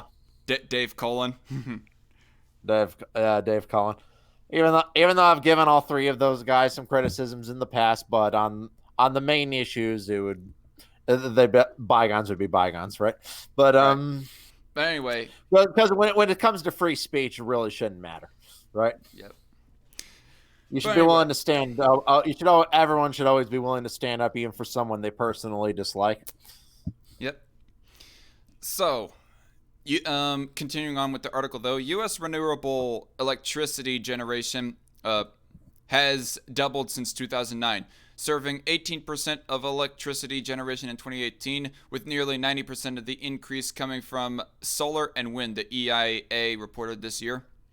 I ought to research again on the efficiencies and improvements of green energies, because I know that natural gas as a general fact that is like taking over coal and becoming more efficient and booming in the industry, but I It's haven't. still a fossil fuel, though. It still Right. does produce carbon emissions, just less so than coal. Right. But in regards of solar and wind, I don't think I have heard or really read anything since the early 2010s regarding the actual It's, efficiency, solar and improving wind efficiencies of it. do have value, and from what I hear, they're increasing in efficiency as technology improves. But anyone who thinks that they could run our entire electrical grid or supply all of our nation's energy just on those is either lying or they are a complete fucking moron.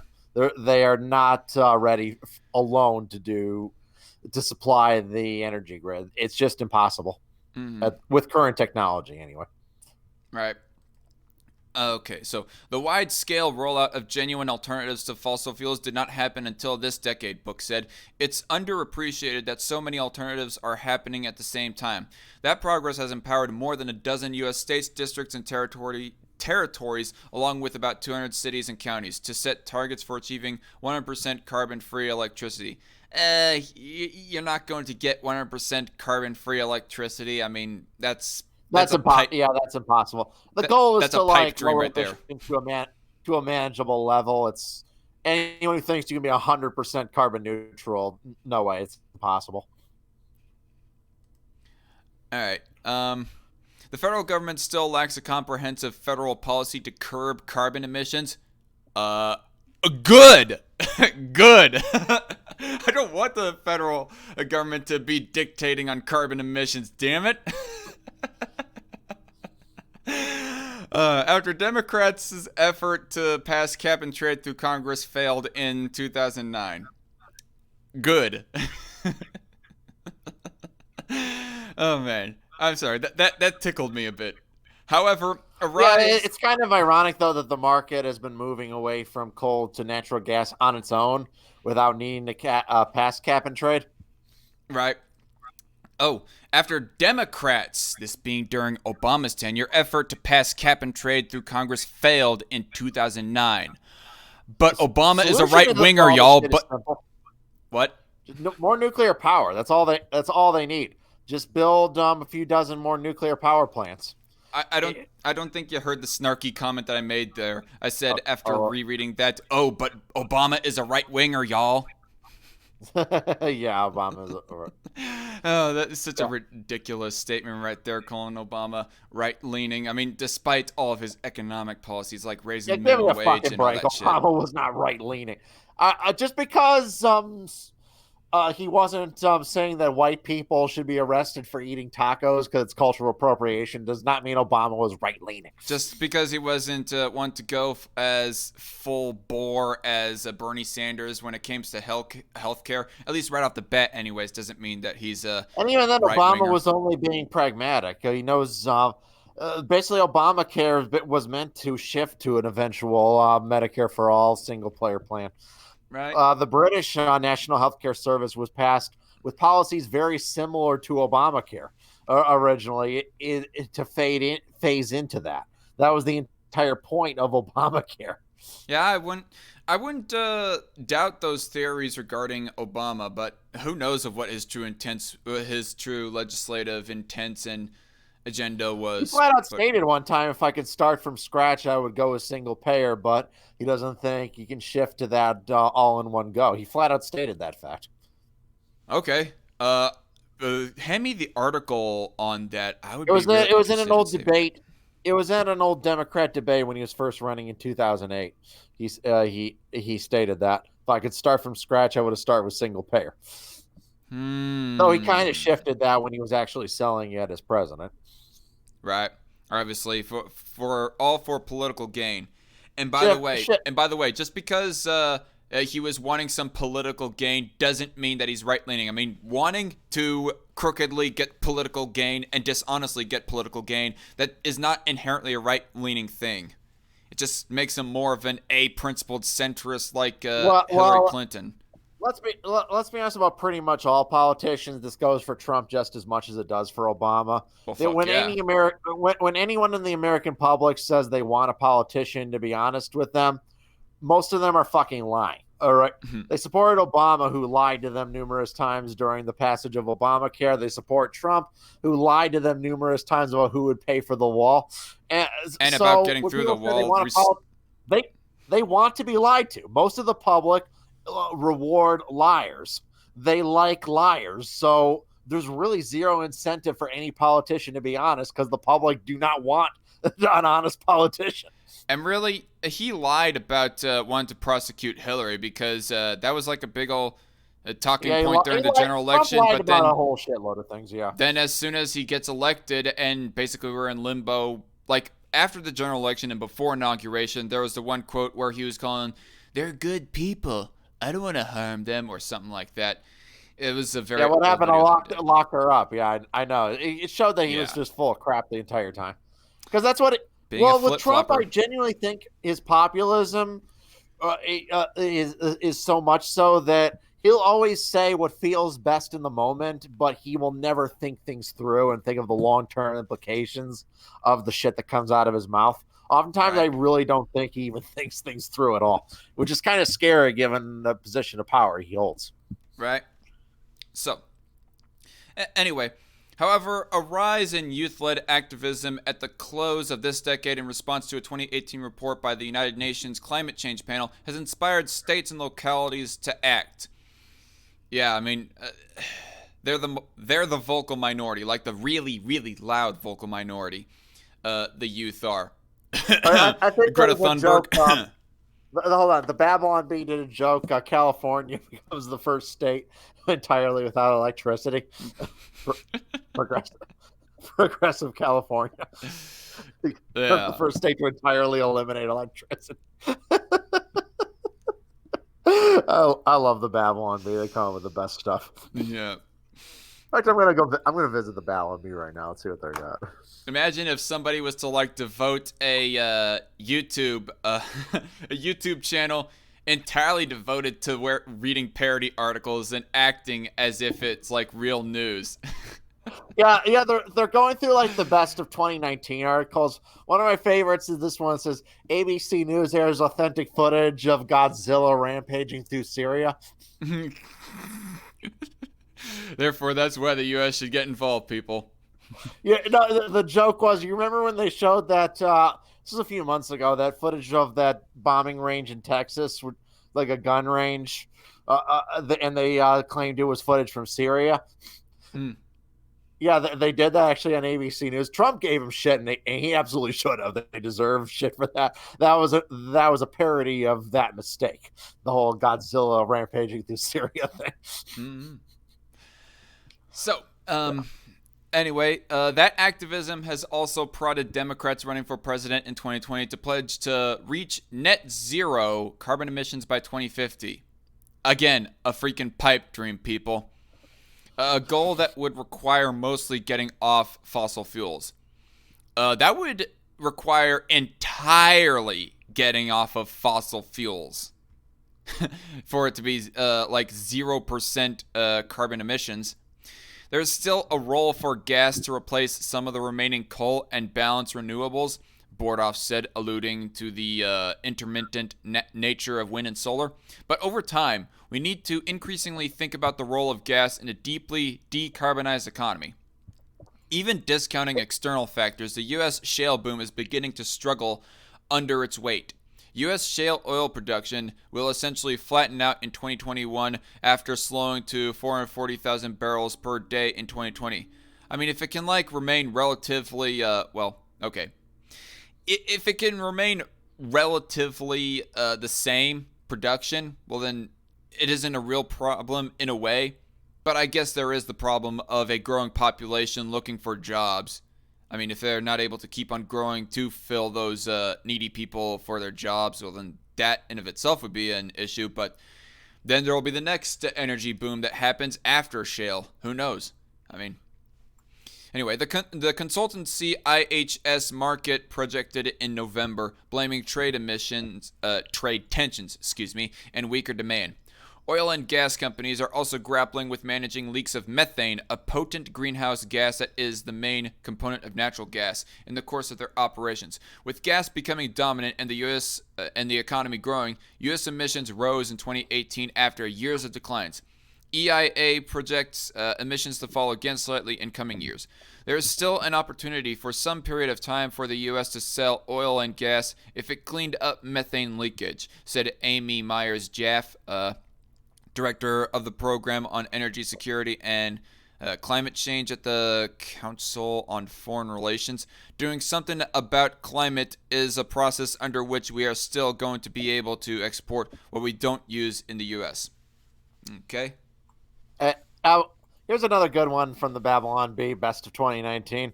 CNN covers evidence hero dog sniffed dozens of butts back in obedience school. You know what? I had thought of something as soon as you joined on this this call that maybe I would respond to this with you, but I don't know if you can see it, but it's Sprite's new Pride ad gets woke. This from No Bullshit. Oh, come on. Is it really? Yeah. I don't know if I want to. I don't know if I want to respond to that motherfucker. What's he doing? What? Did he say some real stupid shit in this video, or is it just his typical shit? The biggest thing is that I was requested by a subscriber to respond to it, and I thought I would oblige. But, and so you kind of gave me the idea that maybe I will, after all, do it in this stream, because I know your disdain for No Bullshit is pretty high. But I know, yes, but at the same time, it's so high that sometimes I just don't want to listen to him. But maybe if you really think it's a good one for a response video, does he say something really stupid in it? I have actually I haven't watched it. Maybe I'll have to listen to it myself. See, with the live debate with PSA Stitch, I knew there was some great material there. I knew it was they said some shit that I could really rip into him for it. Debates are gay. Except you didn't hear that one originally. That took you by surprise. Yeah. So, what's funny is actually we stopped a little bit too soon, because later on's where he really lost his mind. We stopped where he just started to become completely both stupid and unhinged, and it's always funny to see a really, really stupid individual who's angry but can't articulate why. It was always fun. Yeah. And this alt-writer is insulting your wife. Dude, fuck you. Fuck you. Seriously. Fuck you. Yeah, I mean, fuck him for what? What he said was 100% true. He didn't attack Brooks' wife. And first of all, I don't think Brooks has a wife. I think every night he fucks a blow-up doll shaped like Donald Trump. I think that's far more likely. Yeah, but and if he does, and if I'm wrong and he does have a wife, then I'm 100% convinced that he has a paper bag with a picture of Shoe on Head on it, and he forces her to wear it every time they have sex. Oh shit. But okay, so but the big reason why I'm not going to have this response. I got a lot of jokes. Yeah. But the big reason I think why right now I think we're not going to respond to it is because I do not know how to get this stream set up so that both you and the audience can hear the video being played. Because, you know... Yeah, I had audio I noticed when I did my last stream on it, I had some audio problems. I didn't realize at the time, but replaying it, I heard them. Well, here's the thing. I'm streaming on OBS. Oh. I mean, for you to be able to hear the video played, I would have to take off my headphones. But that would mean that we're getting like double the audio from the Sprite ad. Or from Bullshit's video anyways. Because it would be playing with the speakers like going on my mic right here. And at the same time, the OBS streamer would be picking up the audio from the display that sounds like a pain. At the same time. That sounds like a pain in the ass, yeah. But, so yeah, probably not a good idea then. And then I can, although to make sure I don't get double audio, I could like try to turn off desktop audio so that it doesn't get double, but then people won't be able to hear you because that's how people are hearing you right now is desktop audio. Yeah, so probably not the best. Did you? Speaking of that, did you watch like the Jay Eckstein's response? Yeah, you did. It showed that he lied about something there that both of us missed. Yeah. Let me try to remind myself what it was exactly. It was about when he said that Jay Eckstein called on Brooks to be deplatformed. He like plays back his video and shows that Jay said the exact opposite. Said I wouldn't take away his platform, but I don't want to hear this guy anymore. So he said the exact opposite of that. Oh, hello, you there? No, I'm here. Can you hear me? Yeah, it's weird on the StreamYard browser. Yeah, like you were side by side with me, but now you're not. But no, you can still hear me. So I put you on solo layout on StreamYard because I have you displaying on the StreamYard on the OBS browser right now because I think I'm going. Okay, I got you. I'm not looking to respond to any more videos or articles or whatever. I think it's just you're saying. Yeah. It showed that he said the exact opposite. And I'm like, so many lies that even we didn't pick up. I mean, does that guy ever tell the truth? Is he ever not lying? Yeah, even the most minuscule of things. Yeah, the most minuscule things that you would, for most people, I would just take him at his word for it because I'd be like, why would he lie about something like that? But with him, like everything is a lie. He cannot tell the truth. Yeah, and it kind of reminds me of Rin Michaelis on this one stream one time saying that I mispronounced her name, that I pronounced it like Rin Michaelis, when really, clearly I said in the video that she's referencing to, I pronounced it like it's officially pronounced, Rin Michaelis. Even on the smallest thing, she can't really tell much of the truth, but anyway. That's a little more dubious, but I'm saying, whereas with the Jay Eckstein video, it's very clear that Jay said the exact opposite of what Brooks said he said. Yeah, no. So there's bullshit like thing. No way you could see that as anything other than a total bat-faced lie. Yeah, the no bullshit thing right there that we're mentioning is a bit of a bigger issue than my example of Rin, but yeah. Well, because pronunciations, they're a little bit subjective, is what I'm saying. Yeah. That doesn't really matter, though. Not really. And FYI, I don't really intend to make another video on her unless she decides to speak lies again or whatever. Right, but yeah, but what was that?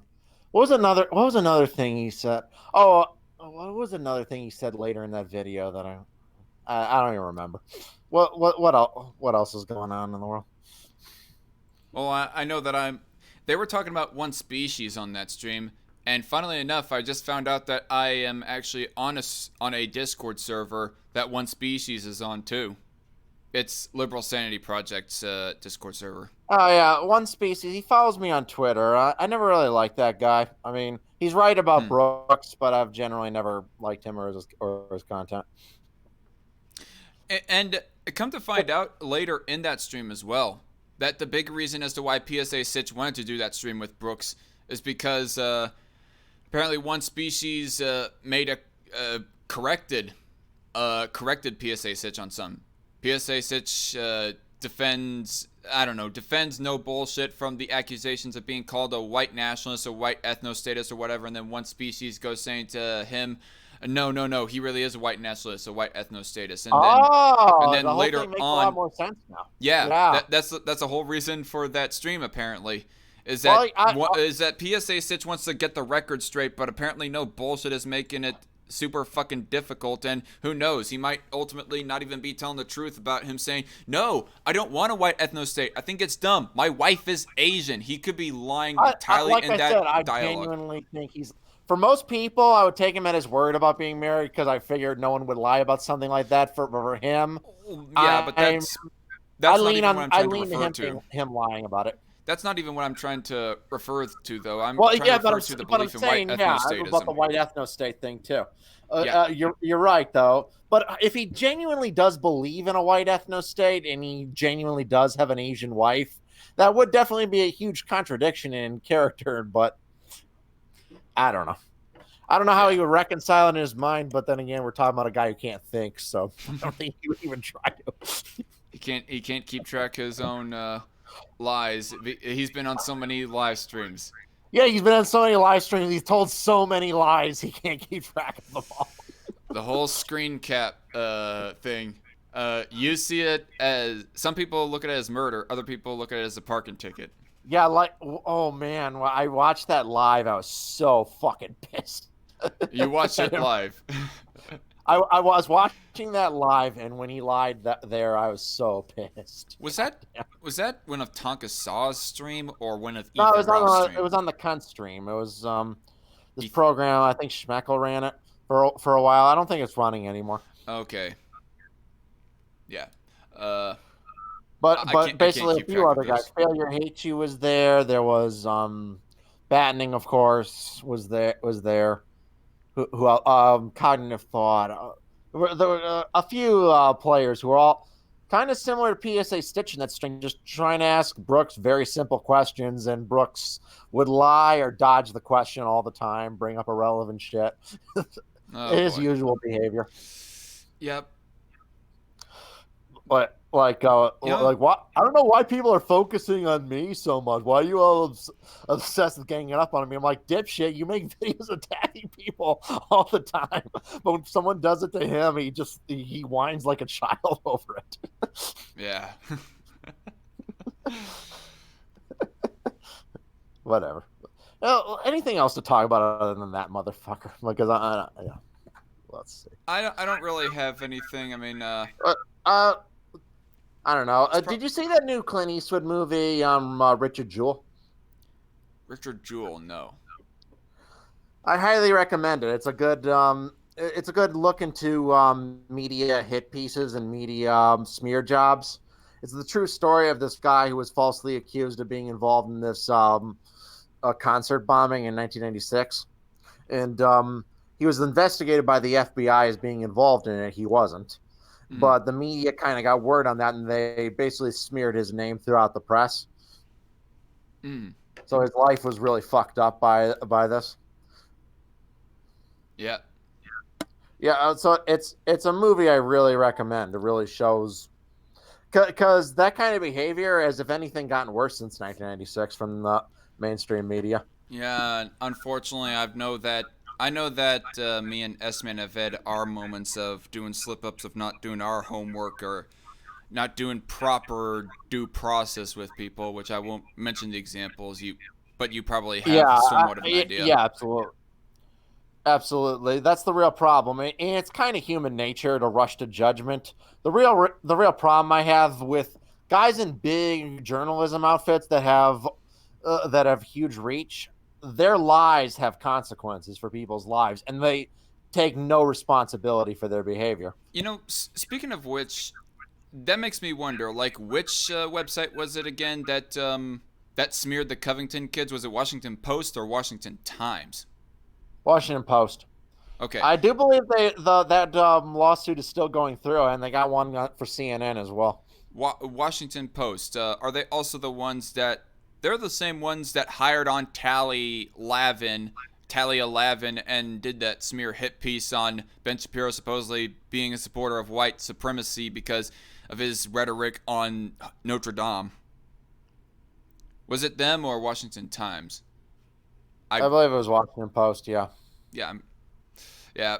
So generally It's speaking, hardly alive, and it's amazing to me that woman has any credibility after she slandered an innocent TSA worker as being a Nazi because she misinterpreted the guy's tattoo. I thought it was a Absolutely Marine. maliciously despicable what she did. I thought it was a Marine for some reason. Was it a Marine? I thought it was a TSA agent. Fuck. Well, I do know what you're talking about. That's the reputation that people know Talia Lavin, and she used to work at some other website or What the news fuck do you have to do organization. to get fired from journalism if that doesn't get you fired?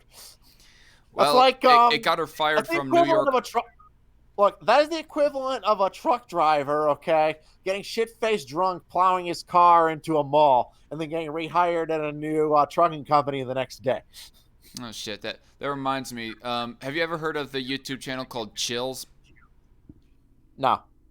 Oh yeah, Chills. He was like reviewing a whole bunch of videos, showing a whole bunch of videos that he reviews like some videos randomly found on YouTube. It could be like horror related videos or even real life scenarios of where that horrible things happen. And one list that he was doing, there was like this one semi truck driver that was on his phone, and he did not Oh, brake in yeah. time and ran over a family of in a car. Yeah, it's a serious crime to like be on a phone when when you're driving one of those things. Hmm.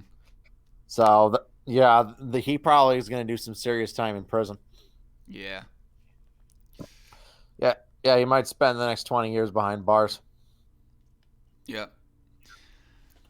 And gotta man, when you're driving a dangerous vehicle like that, you need to be responsible Really do. because yeah, a semi truck can do massively more damage than a car can, and of course, and even in a car, you got to pay attention to the road. One time, I drive a steak bed. By the way, that's my job, delivering metal parts and so forth. One time, there was actually this one car that was coming from a neighborhood street and getting onto the main road. I was coming down the main road, and they decided to like try and make their left turn right in front of me a little bit too soon. I didn't uh, Oh, yeah, I didn't run into them or anything, but luckily I was like brake happy at that moment, and so I just like slammed the brake real hard. And if I did not slam the brake, they probably would have got plowed on the driver's side. But and so I just honked the guy, and they went on a merry way and whatnot. yeah. Another time that I had like rolled up to these two people that the one behind the other did like a fender bender. It was like at a stoplight at an intersection. I did not know what was going on because the people that were stopped, they did not have their blinkers on. They did not have their emergency lights on to reference, hey, we're pulled over because of this fender bender or whatever. And so they decided to make their right turn, and the person in the van decided to pull over into like the, the gas station or whatever.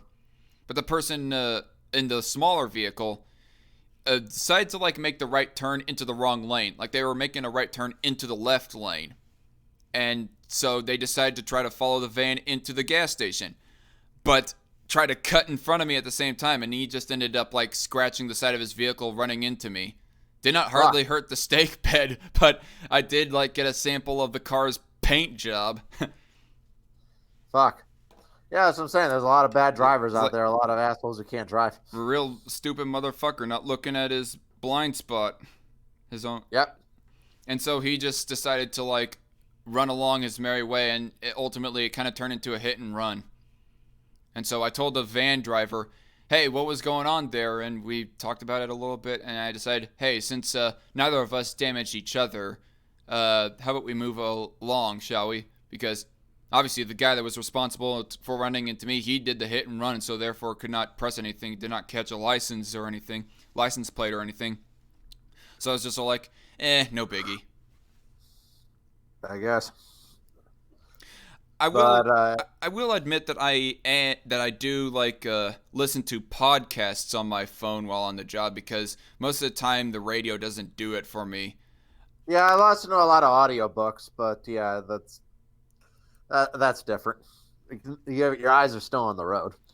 Yeah, I mean the ones that are like the radio hosts that are like on air while I'm on the job is Glenn Beck, Sean Hannity, and Rush Limbaugh.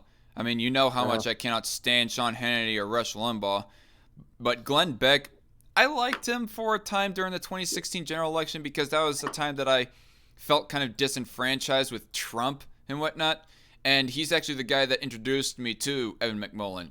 Glenn Beck was. He'd be talking about Evan McMullen and so forth. But one time I'd actually like listened to him sharing around Sherry's berries with his coworkers. Like he was on air. Glenn Beck was on air sharing around Sherry's berries with his coworkers. And I was like, Sherry's berries, what? Sherry's berries. If you like listen to Sean Hannity, Mark Levin, or Glenn Beck, and if you would like hear them promoting Sherry's berries, that's like a company that does these chocolate glazed strawberries for Valentine's Day and other occasions. Very, Yeah. very special treat. But Chocolate chocolate glazed stuff. yep, I, I'm just putting myself on a diet after eating too many Christmas cookies this past week. yeah. But anyway, he was doing it live on air, and I was like, dude, get onto the substance. Come on, we're live on air with. I guess I'm kind of one to talk because we're talking about just random shit right now on a news stream. What do you expect? It's more. It's actually more entertaining that way. Yeah, well, I mean, does anyone really turn into our channels for the fucking news? I don't know. Very few handful of people in my following do. Whenever Yeah. I do a news stream, anyways. I am not a news source, everyone. I'm some autistic shithead who reviews movies on the internet.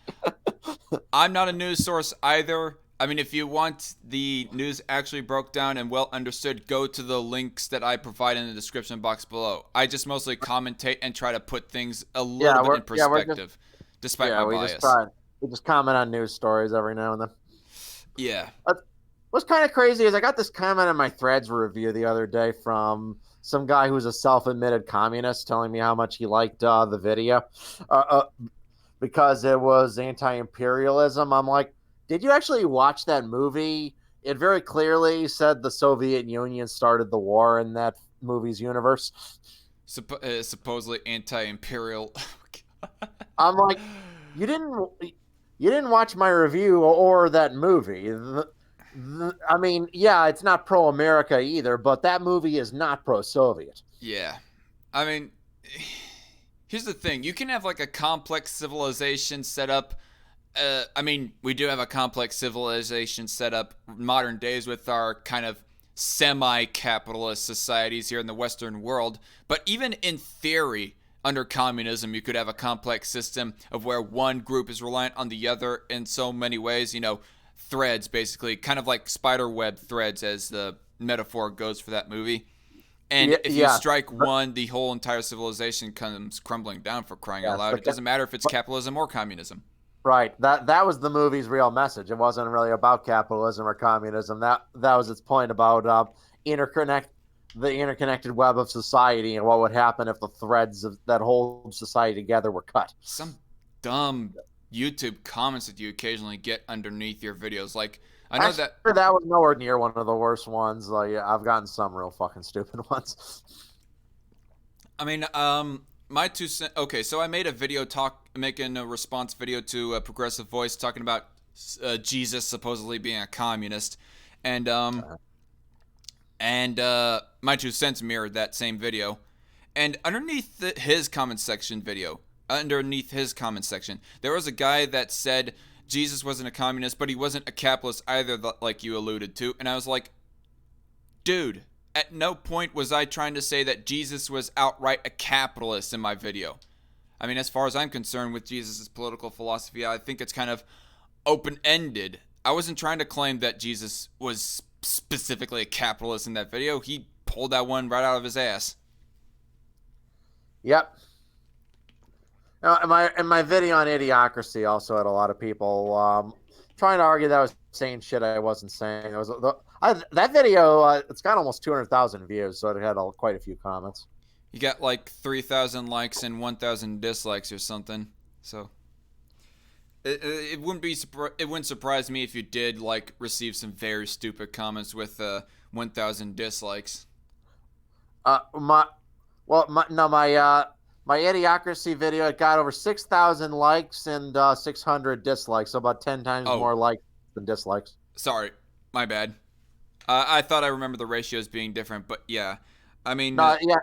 Yeah, 10 times more likes than dislikes, roughly. As far as I'm concerned, you were very nuanced in your review of Idiocracy. You were not like having an explicitly pro-business or pro-poor person type of bent on it.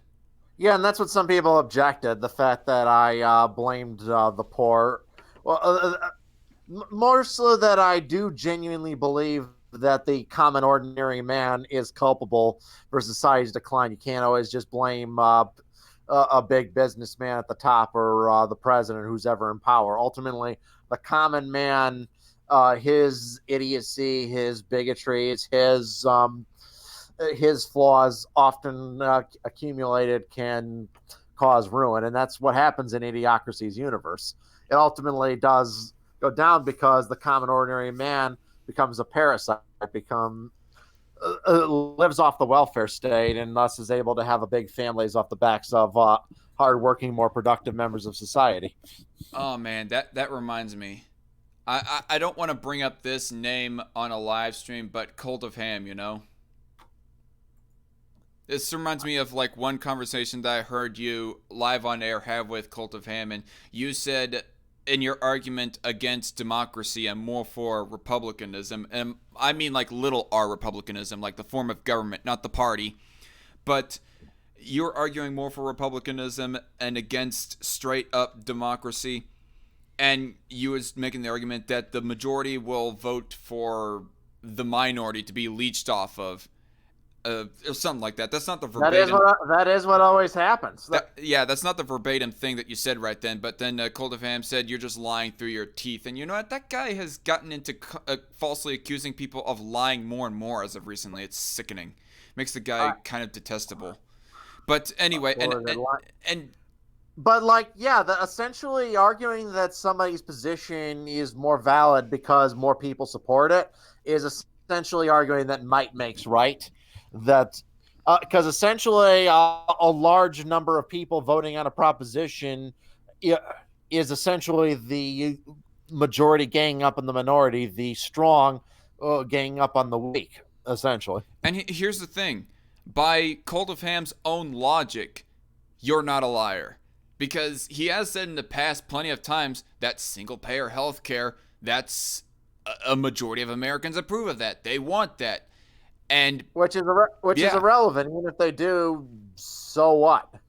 No. I mean, it is kind of relevant because that is like a piece of evidence that the majority would vote for the minority to pay for the majority services or whatever. This being like healthcare services. That's Bernie Sanders' entire platform. Exactly. And by Ham's own logic, the majority wants single payer. So if they were to have straight up their own way and a straight up democracy, they would vote for the rich to pay for their way. And you were arguing that, and then he was calling you a liar in that. Like, it's freaking stupid. Ham sometimes does not keep good track of the shit that he says. A lot of time, anyways. Yep. But anyway, so I think I'm going to wrap this up very soon. But S-Man just retweeted something I tweeted a while ago. Do you see that in Winchester, one of the best troll signs ever was someone who posted Islam is right about women in these signs and posted them throughout town. it's hilarious because there's no way that progressives could argue against it without being quote unquote Islamophobic. And we'll and watching that video was funny as hell. They were angry at the sign, but none could articulate why they found it offensive. And there was one lady who was like, I think Muslims would find it offensive too. Why the fuck would a Muslim find that message offensive? Yeah, but particularly the ones who do support Sharia law. But I'm saying, like, even I can see how like certain women would find that sign offensive, yeah. But I have no fucking clue why any Muslim would find that sign offensive. I mean, a Muslim would say, based off of their own interpretation of Islam, anyways, that yeah, it is right about women. Right. Why would it? If you're a Muslim, you have to believe that. You're right. You have to believe Islam is right about everything because you believe that the Quran is inspired by God. Even if you are some Muslim reformist that does not full-heartedly believe in Sharia law, you would think that Islam is right about women. Not in the same way that Saudi princes or the people who do believe in Sharia law do, but still. Yeah, but just that simple statement that Islam is right, when you could have a different interpretation of what Islam says about women, of course. But all right, different Muslims can. But every Muslim would have to agree with that statement in totality. Like a lot of Western sorry, what? So when that lady was saying that Muslims would find offensive too, I'm like, why? Why the fuck would a Muslim find that sign offensive? Like, would a sign that says Christianity is right about women offend Christians? No. Yeah, I mean, I would probably somewhat get an idea of what the implication was behind the person that made the sign, but that aside, well, the joke is it like shows a cognitive dissonance in the progressive mind. All right. Yeah. Right. The fact that they were angry at the sign, but they couldn't articulate why, because it showed the contradictions in their worldview. They would have to outright admit that Islam does order that women be essentially literally treated as property. Well, basically, they could only to attack the sign's message would be Islamophobic.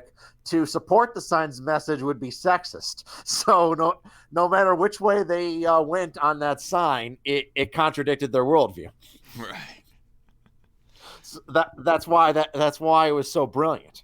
It was such a brilliant troll move. Whoever posted those signs. That was the most brilliant sign ever posted ever since "It's okay to be white."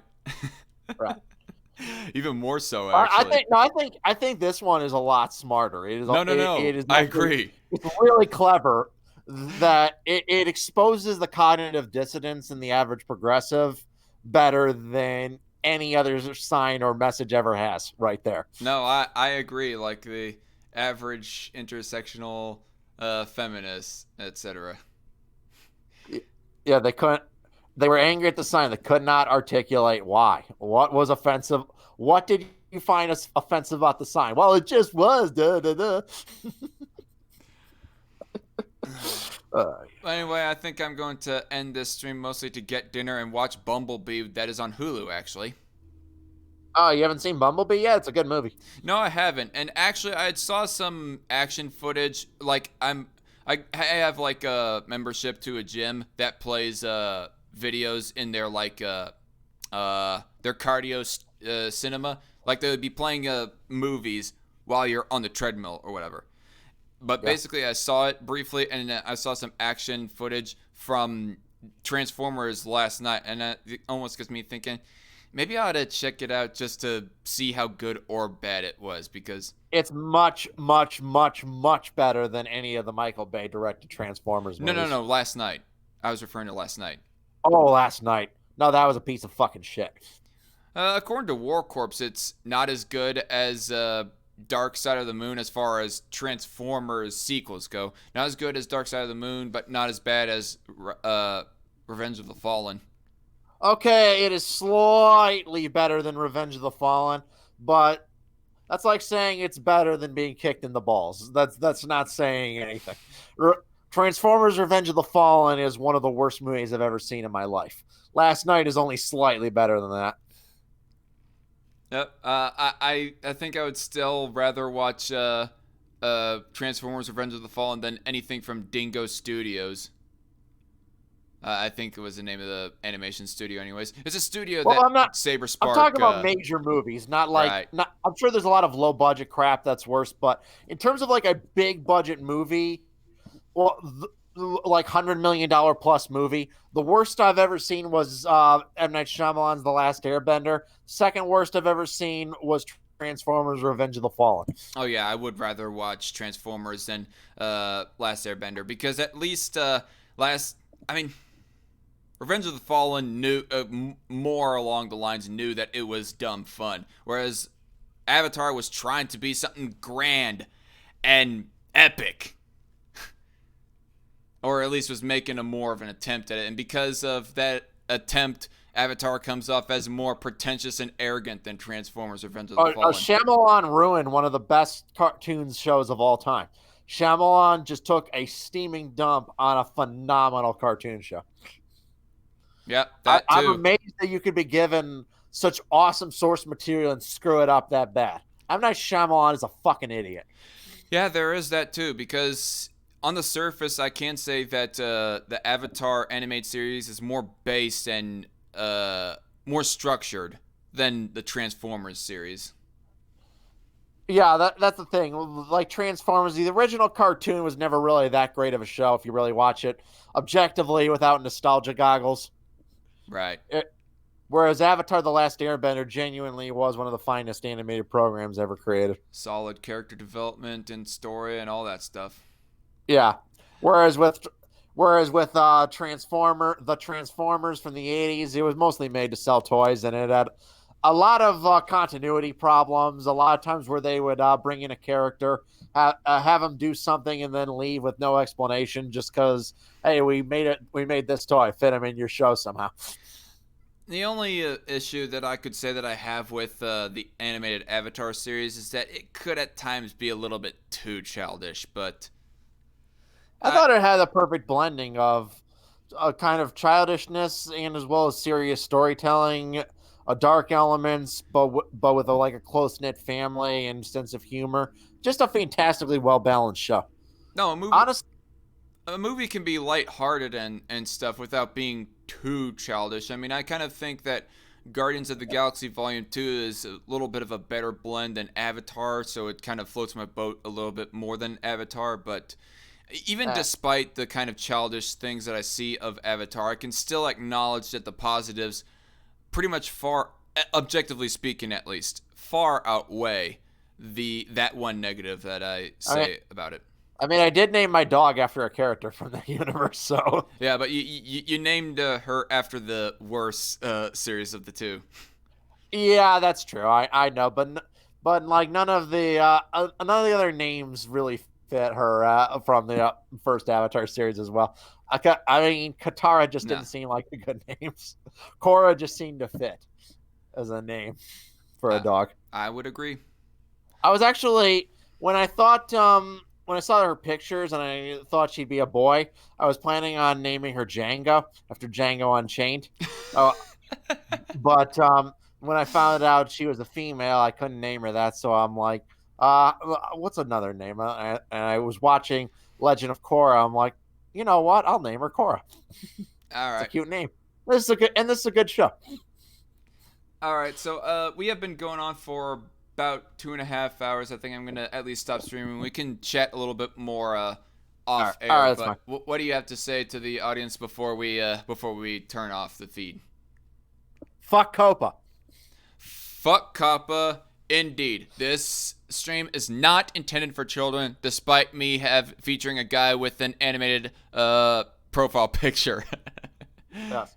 Co- yes, Kappa can suck my dick. There's my message. Fuck Kappa. All right. And I will continue on with the news next time. I'll get onto these two articles that I shown in the next stream. But until then, see y'all later. Have a good night and Happy New Year's, y'all. Happy 2020. And God bless.